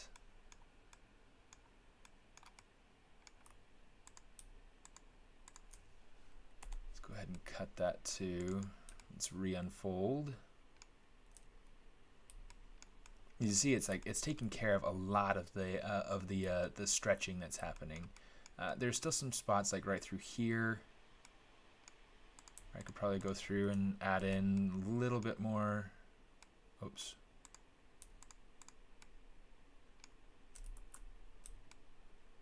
Unfold.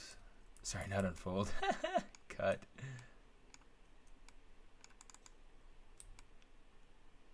Unfold. So you can see that's definitely like opening it up a lot more, and it's getting rid of a lot of that blue, which is great. If I wanted to alleviate some of the compression right here, let's try this out. See if I can get a good.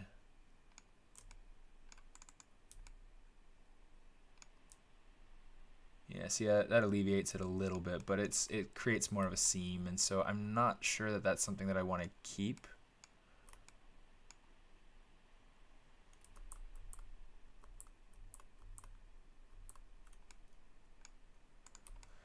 We'll just keep it like that. That should be enough. Let's go back up to view, turn off UV distortion.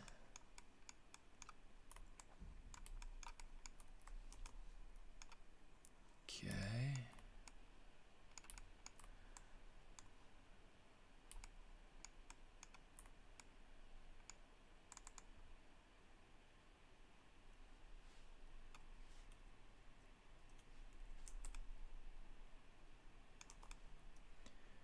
Try to pack this up in there, make it pretty.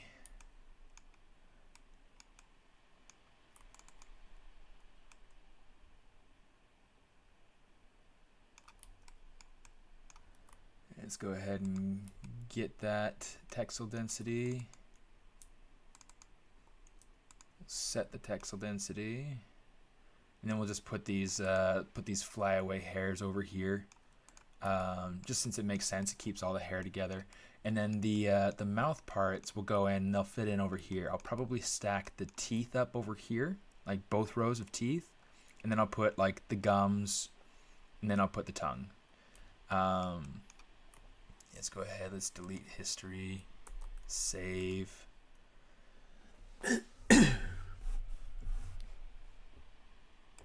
Let's do this before we do anything else. Object mode. Hey, Quicks. Hola, Kevin.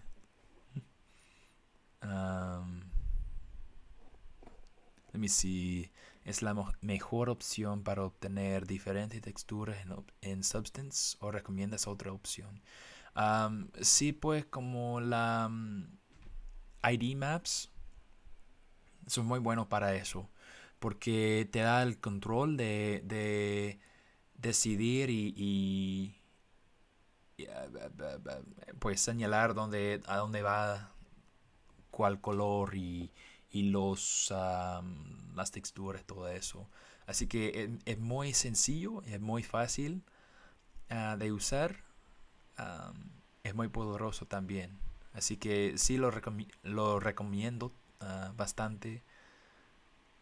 La pintura que usas es Polypaint, sí, más que nada uso el Polypaint.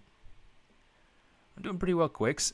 Cool, always wanted to see how you approach UVs. I'll have to watch the VOD, yeah. And it'll be on YouTube and stuff like that too, but yeah. Yeah, I mean, so far, this is what I've got, and I think I've done most of my UVs on stream. So, I mean, I've got a long way to go. I mean, I still have. I'm going to re-UV the mouth parts, but and then I've got,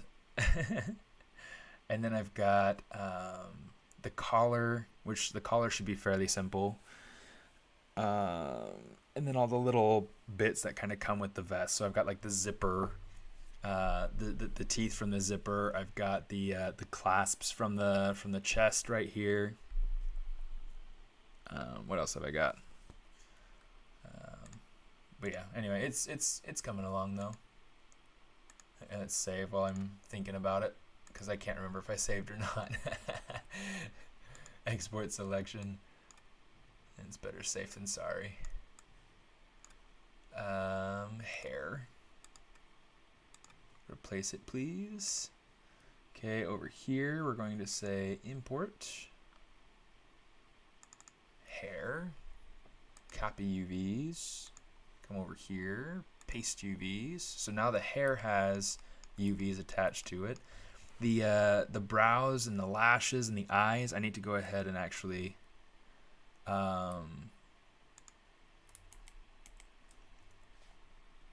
do that. So let's see, get the clone.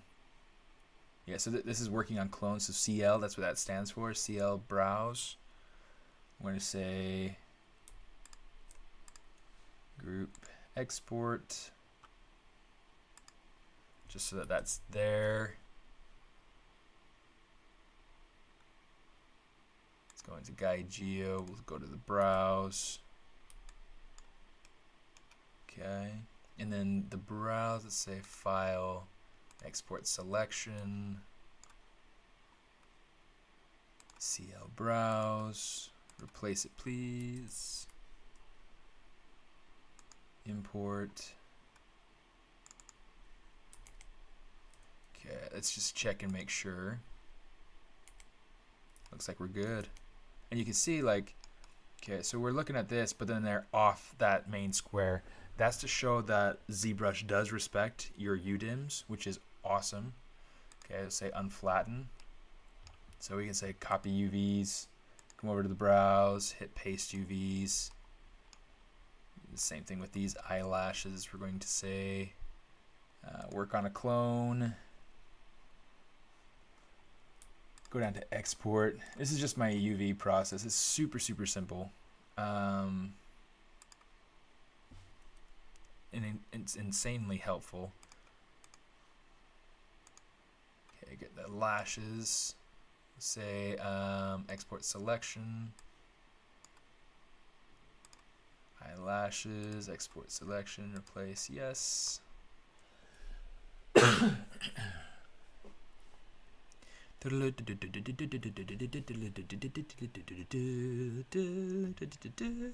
Demonetized. Let me see.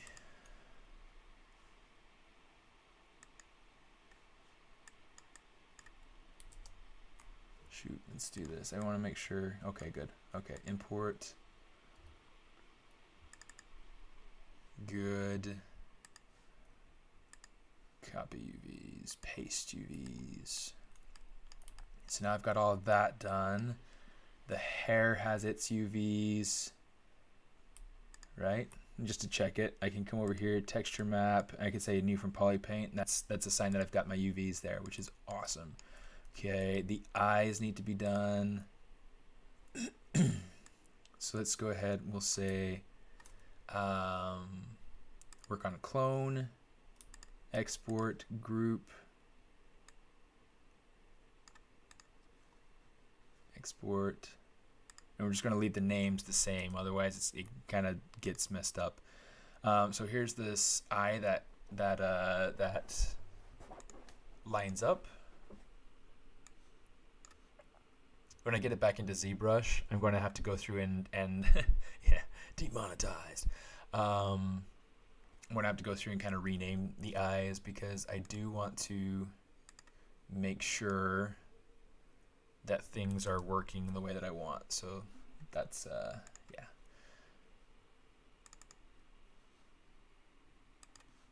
Copy UVs, paste UVs, work on clone, export.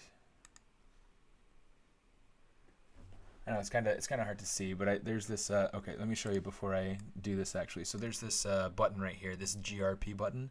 It's total garbage. I have no idea why it exists in the first place, but I wish it was always off. That's a pain in the butt. So yeah, turn off group, and then you can hit export, and then yeah. So CL eyes 1, it's great. Save. Go back over to Maya. Let's come over here, select the other eye, file, export selection. Going back to the eye, I1, there we go, export selection, there we go. So now we got UVs for our eyes. Import. Okay, copy UVs, paste UVs. Okay, so now we've got a ton of the character that has UVs. I do have things like, let me see, the belt's going to be fairly simple to do. That's going to need to go over into the pants and shoes. Although since there's not really any space to put the belt in here, I'm gonna have to figure something else out. Shoot. Let me see what else. What other space do I have? I might get space over here with the vest, and if I don't, I might have to make space over here with the vest. Okay,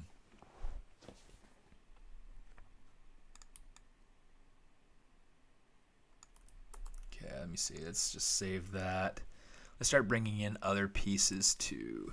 So let's go ahead. Let's grab this belt buckle, because why not? Okay, let's go ahead and do this. I'm going to say work on clone. And then I want to say same thing, export, group, export, belt 1, sure. Let's go file, import, belt 1, zoom in on that bad boy right there. Let's give it some UVs, give it planar projection.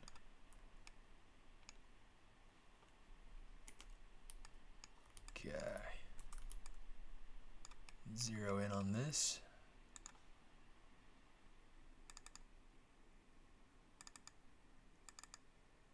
And go ahead and just give it some good seams.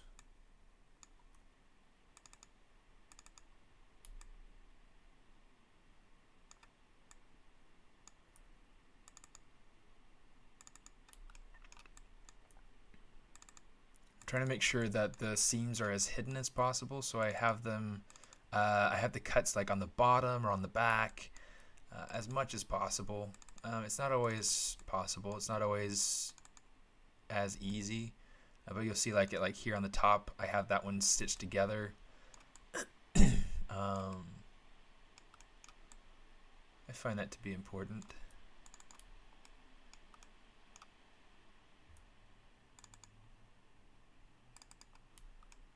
And get that seam in there.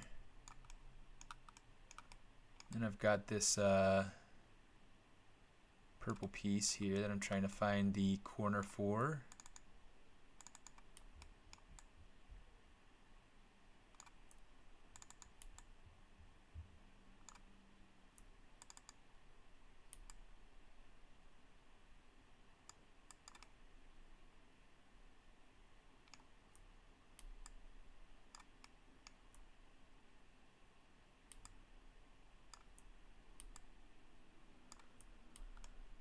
For some reason it's not wanting to let me get this edge.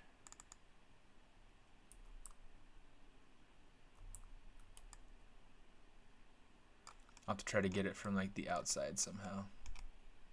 Here, let's hit 4 so we can get rid of the colors. Let's come over here. I'm going to select faces. Hit Control 1 so we can see just this piece. That needs to be cut.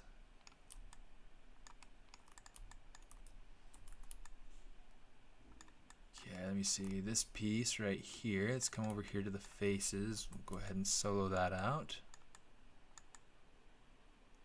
Okay, that one's done. This one needs some cuts.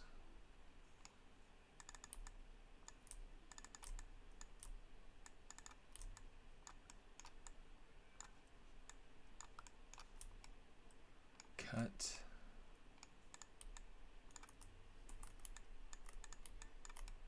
Let's go ahead and check this piece out. Okay, that's good.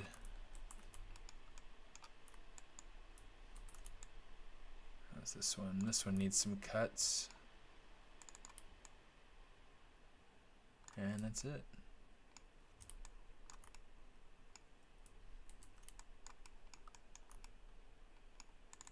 just for the sake of checking and making sure. It looks like, yeah, it looks like we're good. Okay,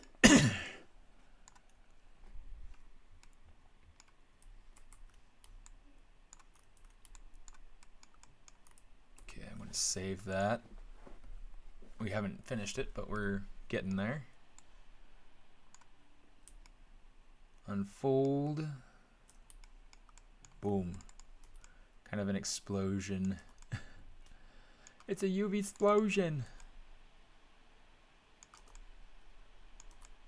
Just gonna come over here. Oh shoot, because this one's actually nicely stacked. Straighten shell. Yeah, look at that. Okay, let's go ahead and kind of stack those together like this. Take these, stack them together. And then these, since this is a piece that's never ever going to be seen, I'm just going to shrink it like way, way down. It doesn't need any kind of priority. Okay, so this is the right side up.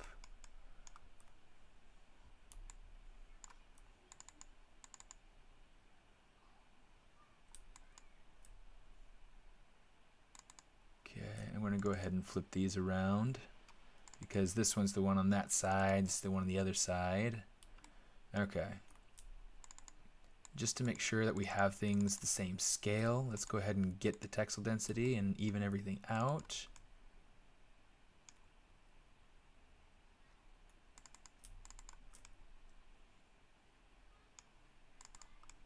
We'll just take this little spot of a piece and put it in there somewhere where it's safely nestled in.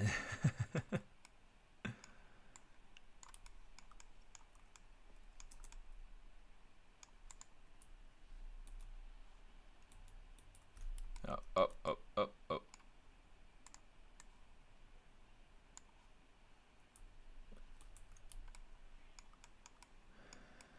Okay, let's go ahead, let's grab these.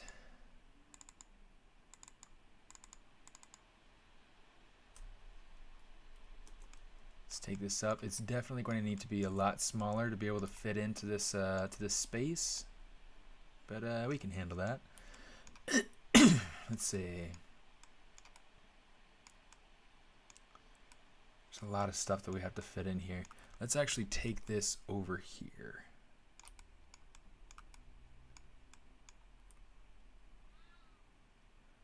And then we'll bring in our we're going to want to bring in our fur collar next so that we can get in there. Hey, Prashan. Thanks, dude. Yeah, having fun. Just working on getting UDIMs worked out.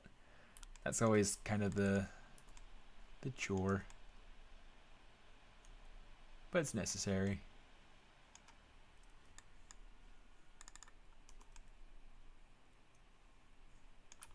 Necessary evil.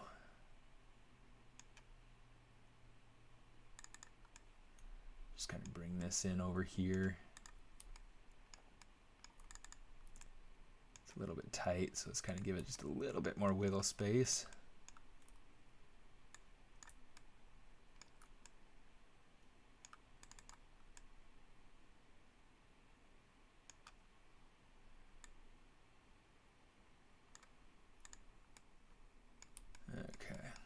So that's doing all right. And that looks like size-wise, it should be about right. Let's go ahead and let's get our texel density. Let's actually turn off the texture map preview. We don't really need that. Let's hit set. So that way we have the right texel density for our piece, and we don't have to take up any more space than we absolutely have to.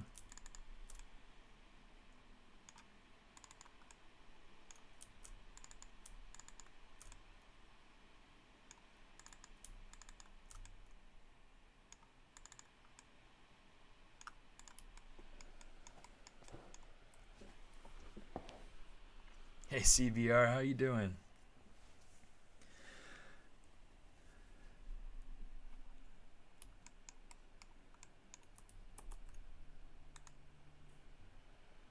Yeah, let's get that fur collar in here because that's gonna take up a ton of the space.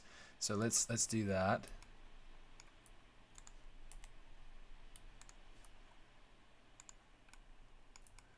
And it's like I've got all this this extra geometry down here that I might just want to get rid of. But yeah, then I've got like all the cool texture going into that there. Yeah,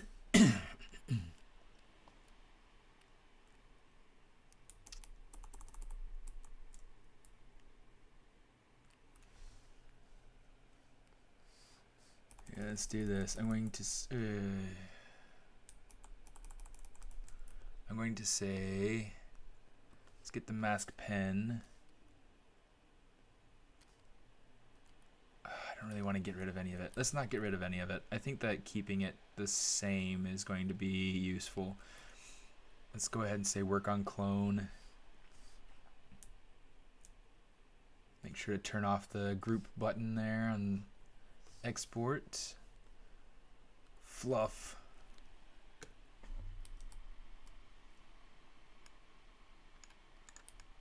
I'm getting kind of nervous, I'm not gonna lie, like how tight my UDIM space is becoming. I want to make sure that I keep everything into like these 5 squares so that I can have an extra 5 squares for anything else that I need, like for his vehicle.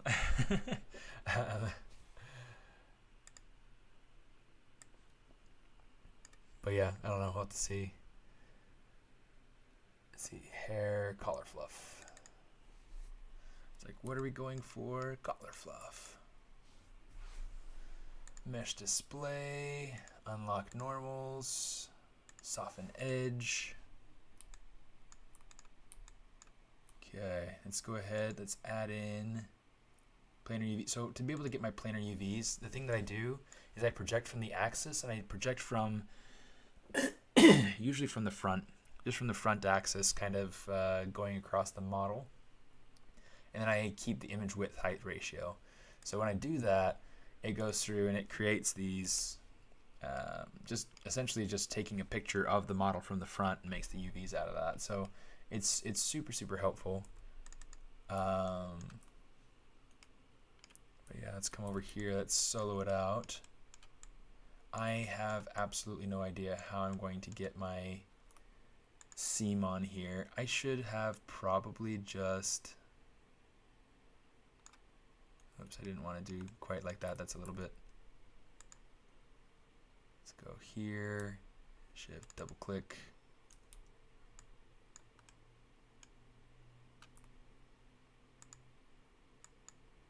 Let's do that. I essentially want to go through and kind of split out the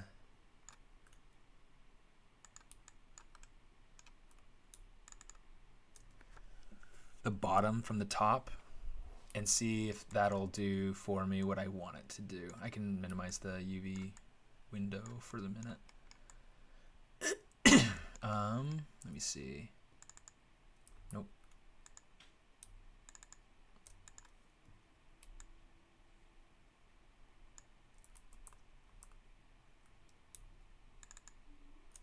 Okay, let's do something like this. We'll do, oh, it's too much. Do that.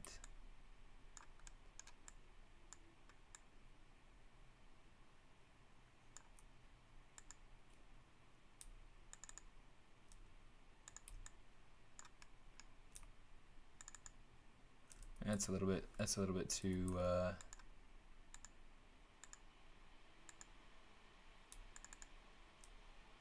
too far there. Let's go here to here, come up over here, and we'll say boom, like that. Boom. Always fun to figure out UV light. Yeah, it's not fun.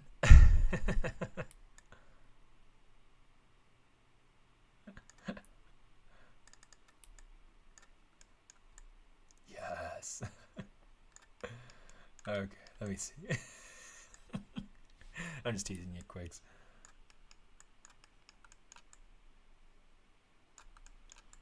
Let's come through, see if we can bring this over.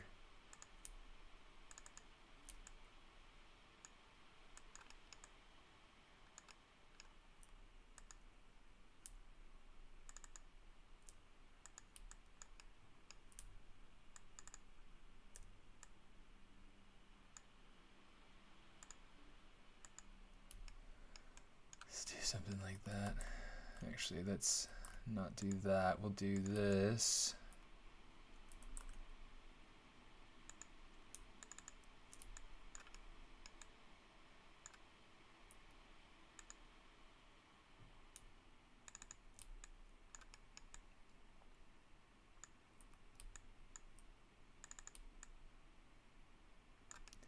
Definitely too much. Thankfully it stops like right there. Oh, it stopped the whole thing. Dang it.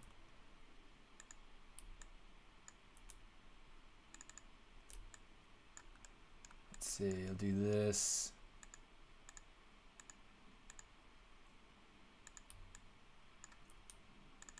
It is a challenge though. Like sometimes I wish Maya could just read my mind and do the work for me. Come on, Maya.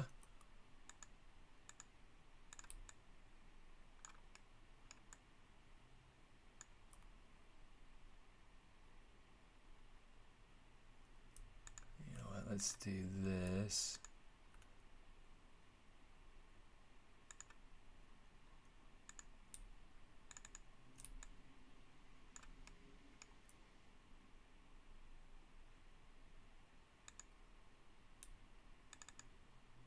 Grab that and that. Two different UV groups. That is great. It is going to be so weird to see this laid out, but it should hopefully be good enough for what we need. Come on, machine learning. Yeah, don't forget to save. Yeah, that's a great idea, actually. Let's go ahead and save. I have been saving more often today, though, just so that you're aware there, Alex. Okay, so there's that collar. And there's the bottom of that collar.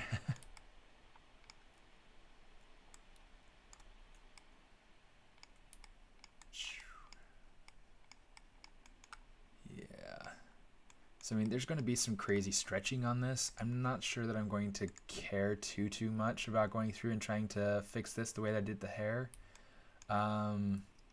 It should be good enough for what we need, so let's go ahead and turn that off. Let's see, UV distortion. Okay. Let's see our character.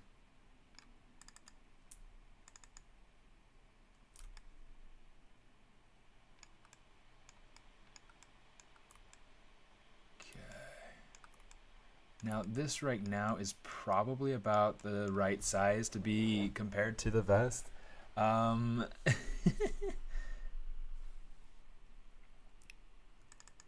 me see. Let's get the UDIM, the textile density for the pants.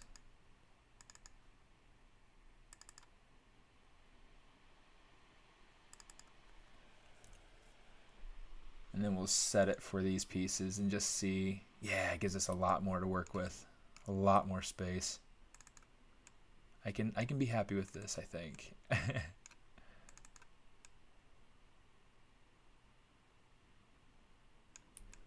so let's put those in there. Let's grab this, we'll pull it down. Which means we're going to want to go in and replace the vest, but I'm totally cool with that.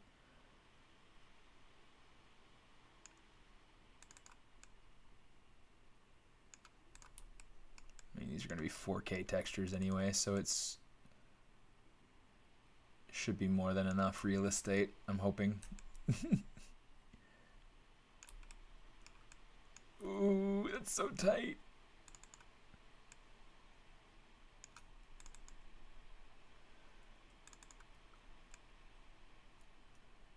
Let's flip it around.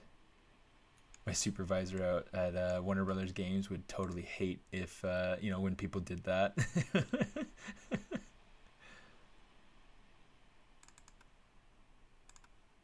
But you know what? I'm looking to make things fit and make things work. Yeah, let's go ahead and flip it around. That might work actually.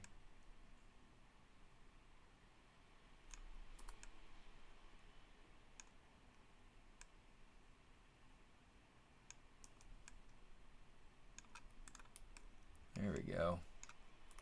Fur collar is in. All right, baby. Yes. Okay, let's go ahead and pull.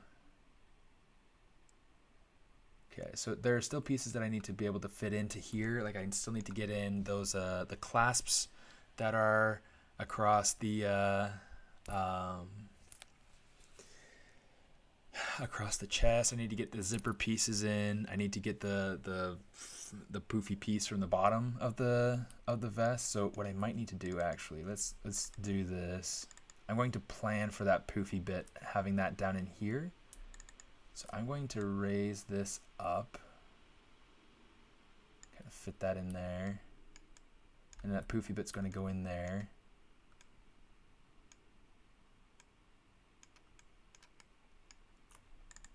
And just kind of shrink this down just a little bit more.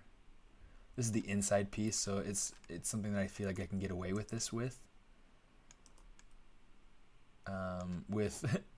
If I was doing this for feature though, all the pieces, the text density and all the pieces would be the same. Just in case we get a view from inside of the model, you know, whatever. Kind of depends on who's directing and whatnot as well, but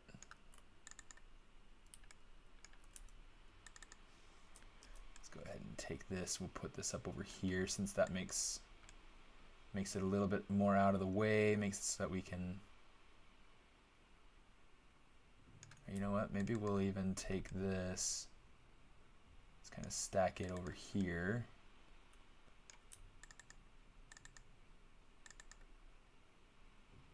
And then we'll pull this over, because I think that might be a little bit better. Yeah. Yeah.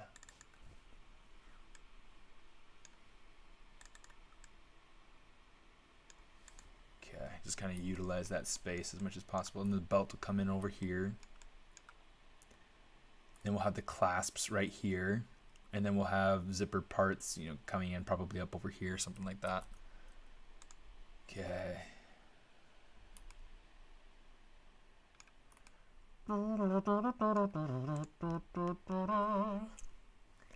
Okay, so let's go ahead. We'll say File, Export Selection. We'll say color fluff. Replace it, please. We'll replace the vest.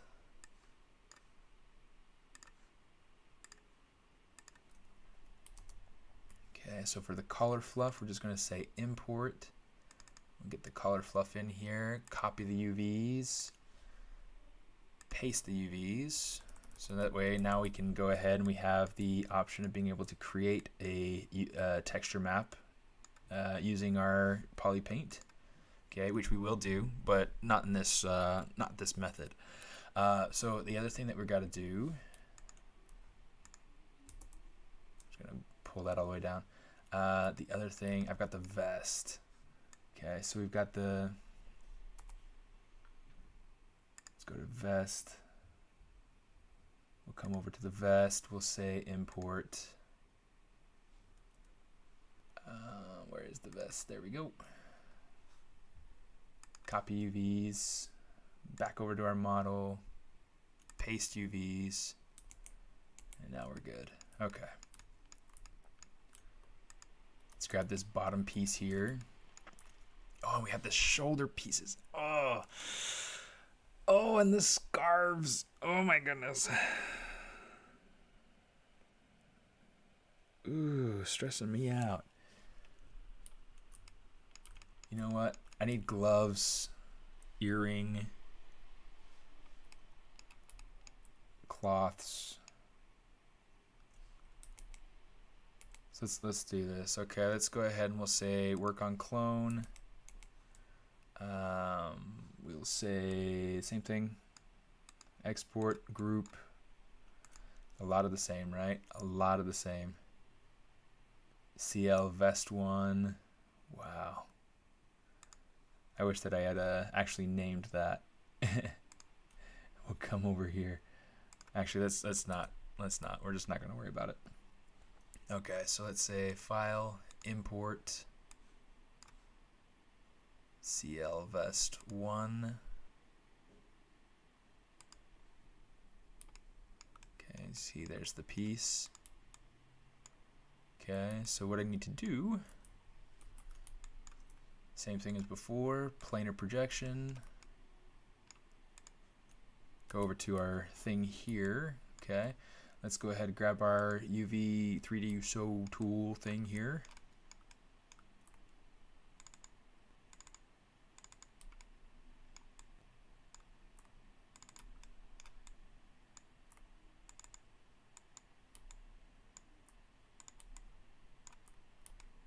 Is that the wrong one? That's the wrong one.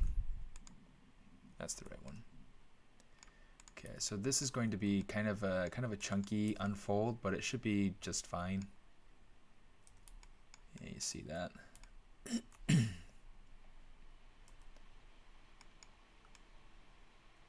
let's kind of even that out some. I do need to kind of like level it out a little bit, so that it's not so curved. But this should be just fine.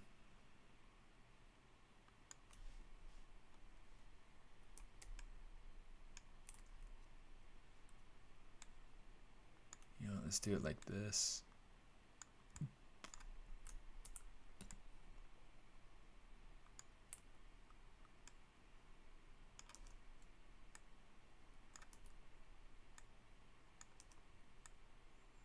Just kind of like even it out a little bit so that it's nice and, oh, that's a little bit too much. So it's nice and straight.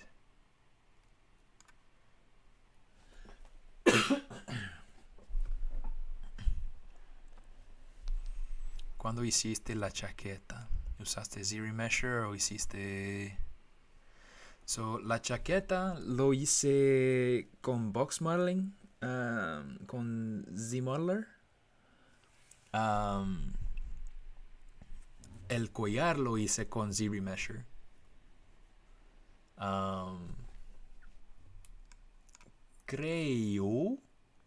Creo que lo tengo todo en mis live streams, pero no estoy bien seguro. Posiblemente que sí, posiblemente que no.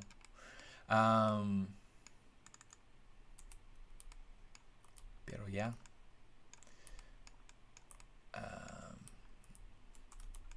Todo con este personaje traté de hacerlo limpio.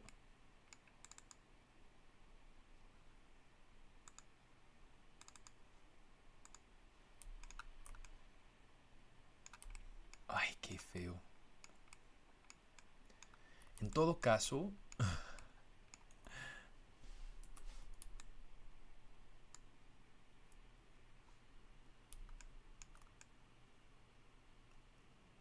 yeah, I'm going to have to like cut this off and make it shorter, like make this part a little bit differently.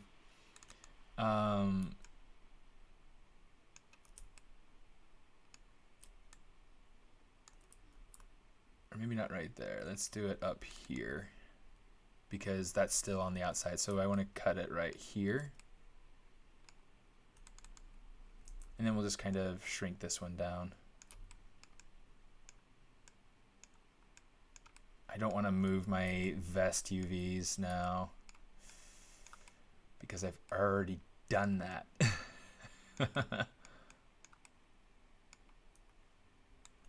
I think it's worth kind of evening it out just a little bit. Let's do this. just so that the big piece is, or like the little piece is not the only one getting kind of the shortcut of the deal, you know. Okay, that should be good. Yeah, because that's the outside, and we want that to be nice and strong, you know. We want that to have all the detail and whatnot. The inside's not going to be as visible, so whatever. Okay, get this object, file, export selection, vest 1, export selection, come back over here, import, vest 1, okay, copy UVs, paste UVs.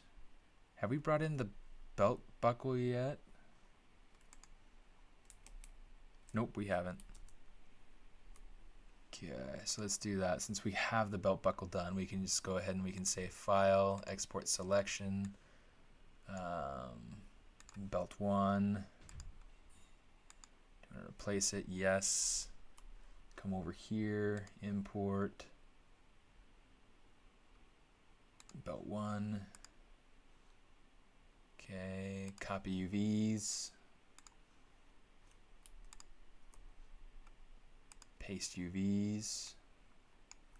Most everything is having their UVs now, which is great. We still have some pieces of the vest. We still have the zipper pieces, which I'll probably actually do automatically inside of inside of ZBrush.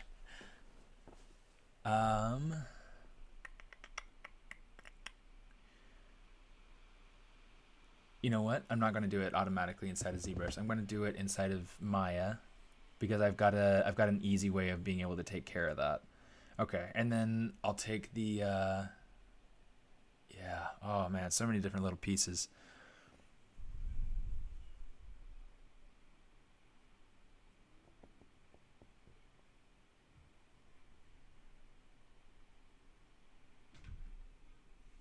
Oh, okay. Sorry. Do you use the straighten UVs feature? I've used the straighten UVs shell. It kind of works sometimes. But yeah, the straighten UV shell kind of it's weird. It's weird. I feel like it doesn't take into account the flow of the topology. It takes more into account like the relationship of the points to the other points inside of the UV square space. So it's kind of a hard tool to use. There are plugins. I'm trying to remember what the name of the plugin is that I've heard about. But there's a plugin that I remember hearing about that. Oh, that's not going to work.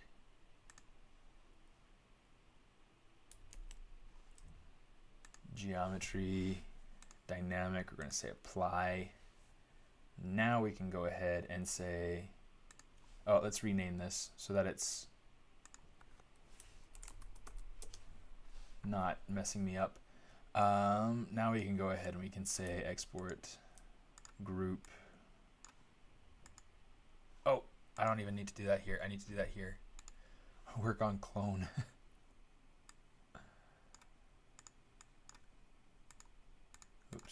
Oops, stop. Okay. Export.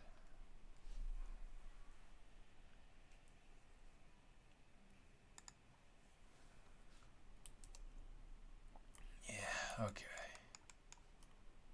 Let's get this in here. File, import.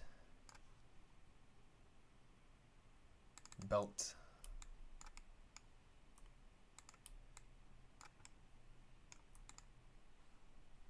Mesh display, unlock normals, soften edge.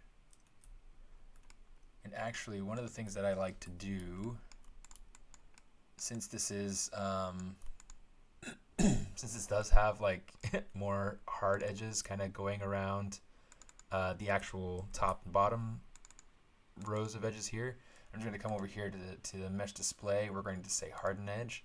And that'll give me a nice smooth look going around, but it'll help keep those edges nice and supported. So I don't like, you know, I mean, I would like to do that with everything, but I can't because it's so doggone, yeah, it's just, it's not something I can do with everything. Here's what we're going to do. We're going to say, oh, we got to get UVs on there. So let's say planar. Okay. 3D cut and sew. Let's get that. And then I want it right here front and center. And the reason why I want it front and center is that it's never going to be seen. Okay. I didn't even smooth my normals on the belt buckle. Oh well. Okay, so let's come over here. Let's grab these and let's unfold. Yes. Let's go ahead and set the textile density.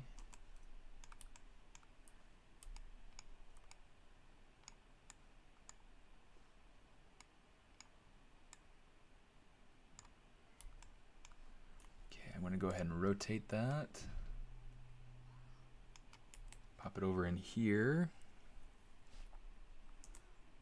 And then this is something that's not super visible. It's not something that's super seen. So I'm just going to kind of shrink it until it fits into this to this space here.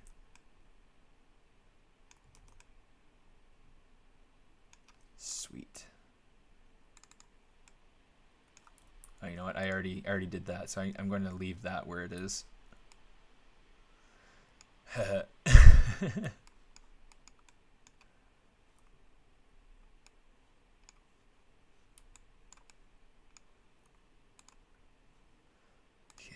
let's say export selection. Is that smooth? I think that's smooth. Belt. Replace, please. Yep. Okay, everything else should be fine though. Zbrush, import, belt, copy UVs, paste UVs. Let's save each of these.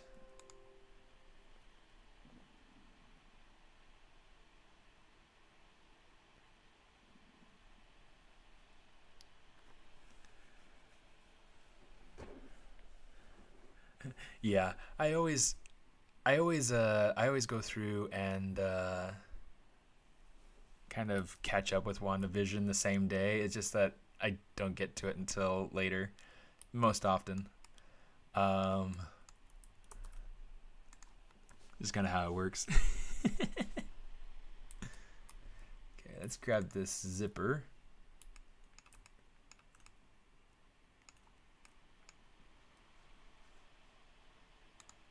Say work on clone, say export,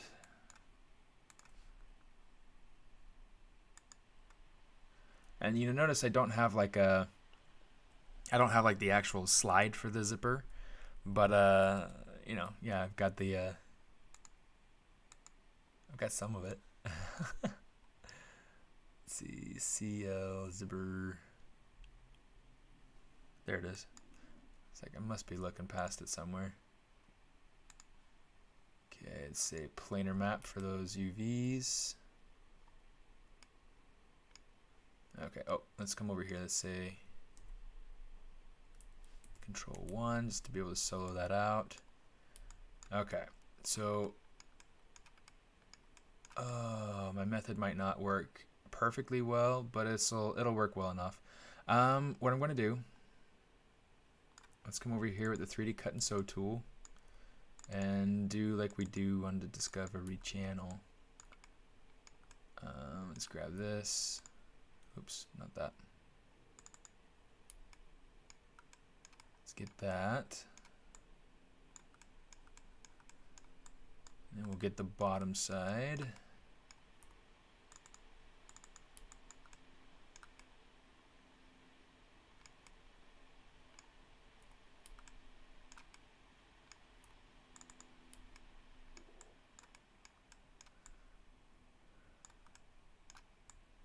And then what we're going to do is we're just going to start going up.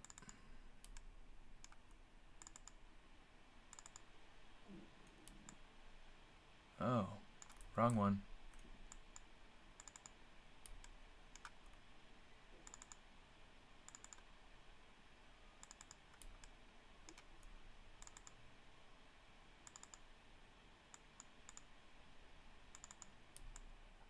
You're going to split these, and then I'm just going to... they zip together magnetically.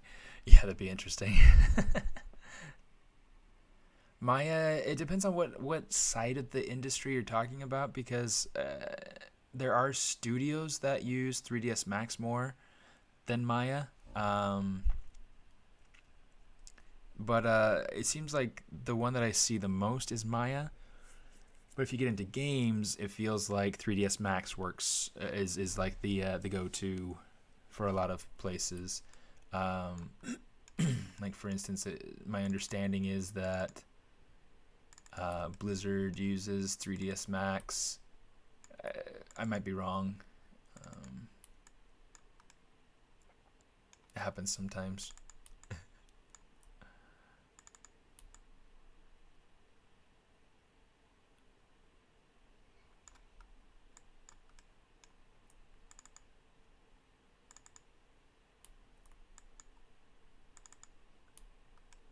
But yeah.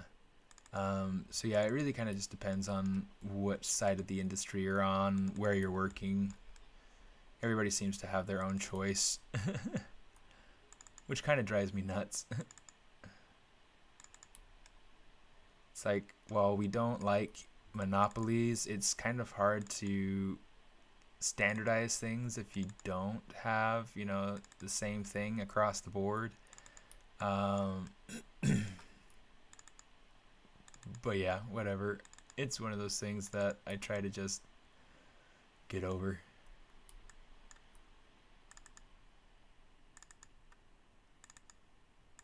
But yeah, WandaVision is starting to get good. Because like I'm starting to catch up, because like you learn about the show as the people in the show learn about the show, you know? So it's really, really fascinating in that respect.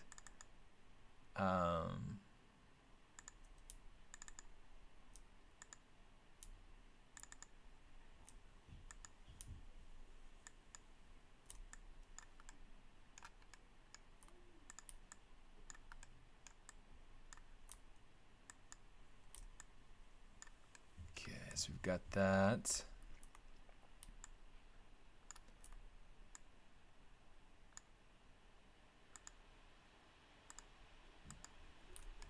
Stitch that back together so it's all one piece. Okay, and those can stay split. That's great. Whew.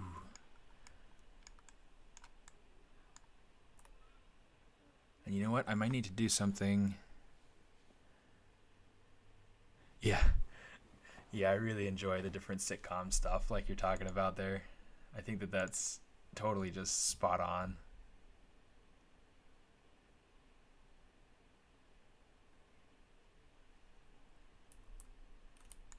Let me see.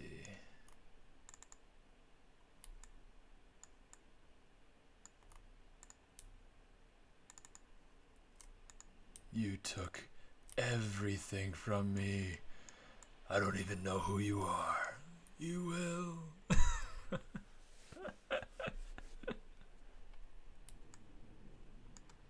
It's like, yeah, Thanos, you're in trouble on that one.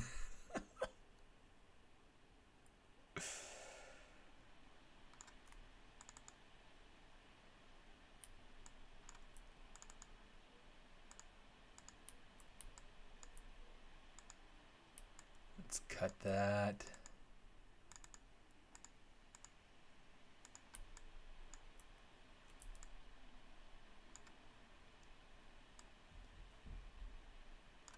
There we go.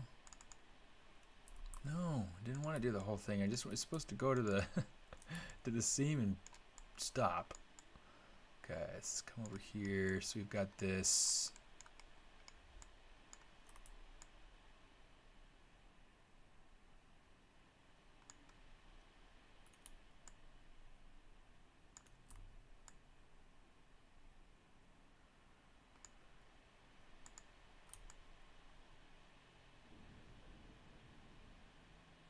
Okay, something like that looks like it'll work just fine.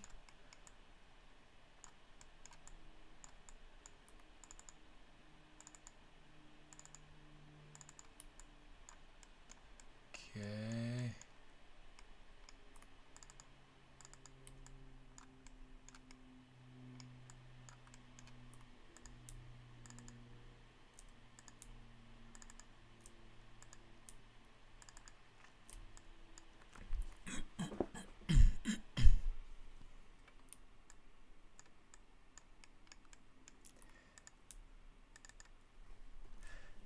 The one thing I will say about that portion in the movie is that I feel like it was a statement for the sake of making a statement. It didn't feel motivated by anything other than being a statement.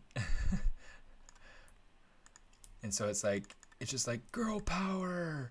Let's beat Thanos and, you know, totally kick his butt and everything. And it's like it didn't feel like it was motivated by anything. It was just like the ladies getting together for kick Thanos' butt night, you know. It's just like, so why did they go through and do that, and why can't they go through and make it happen more organically? Because it's like it happened to be just the women on the biggest bad guy, and it wasn't, you know, the Avengers fighting the bad guy, because that's usually how it is, you know. It was just kind of a weird thing from that standpoint. Yeah,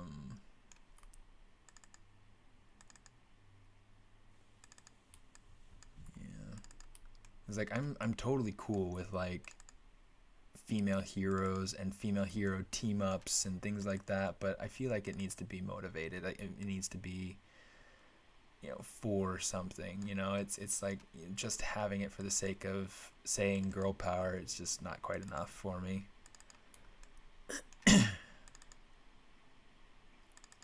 It was just like the one little thing that kind of felt out of place in that movie.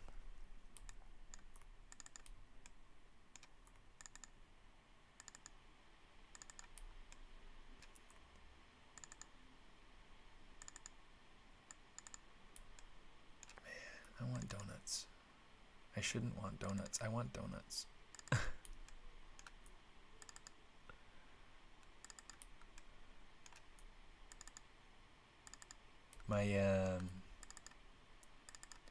My food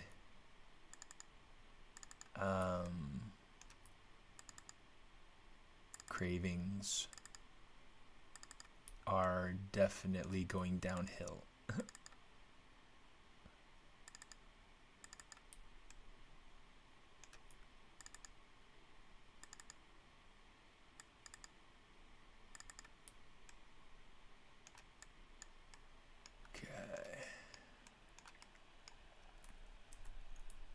Save that bad boy.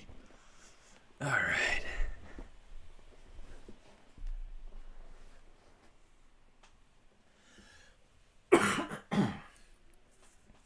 Yeah, it's like in the Mandalorian, like you're talking about, Quicks. It's like the female characters just kind of organically ended up fighting together. It ended up being something where you know, it made sense in the story, and it wasn't just like a party night, you know. And I think that's supposed to be kind of the idea with the way that Marvel has been writing their films. Is just that it's supposed to be, you know, epic. It's supposed to be yeah,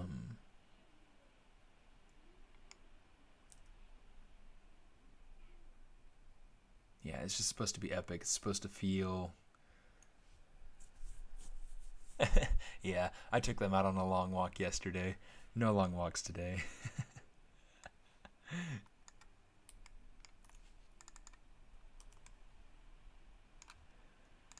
But yeah.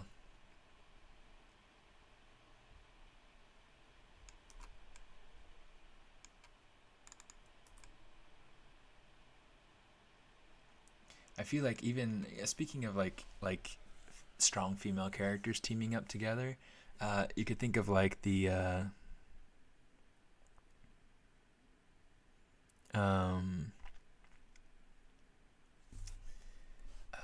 what's it called? Shoot. You could think of the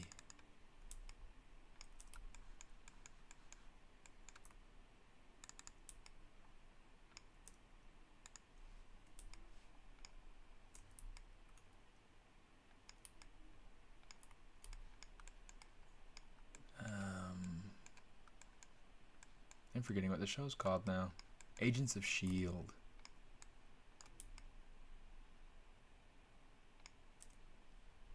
Yeah, I like how the characters will often end up, you know, as like girl power sort of fighting and everything like that, but it's not in a cheesy way. It's like organic. It's like it just so happens that, you know, instead of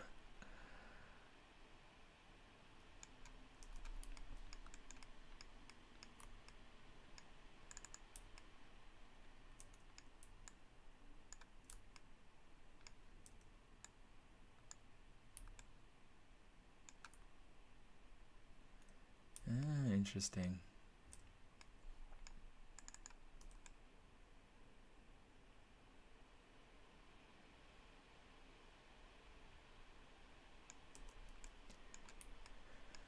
Losing track of where all these pieces line up. That's okay though. Okay, so here's what I want to do. I want to take a look at everything together. Because I want to see what my space is like over here. And you know what? I think I'm going to put, yeah, I'm going to put all the zipper stuff over here. So what I'm going to do, I'm going to stack the zipper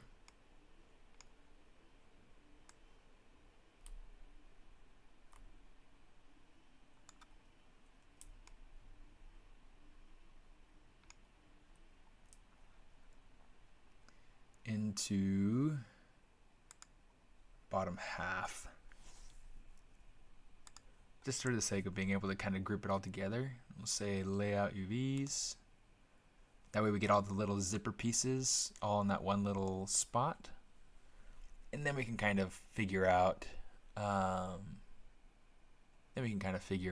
everything else kind of fits into it. We got the other couple little pieces that I left out intentionally, just the end pieces. And then I've got these the main body pieces, we'll call them. Say get, set.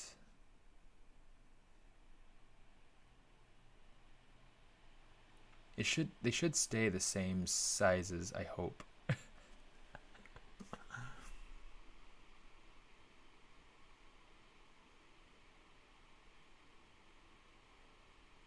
Orale. So with the zipper, I'm not planning on doing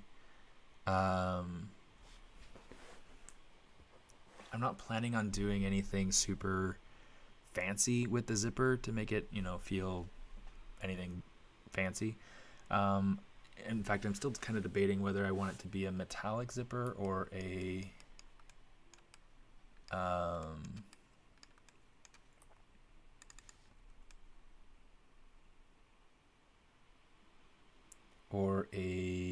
plastic zipper.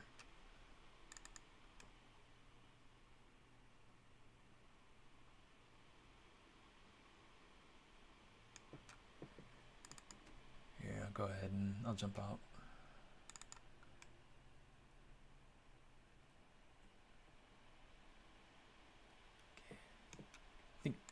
I'll probably keep working on this, guys, but I think I'm gonna go ahead and cut the stream.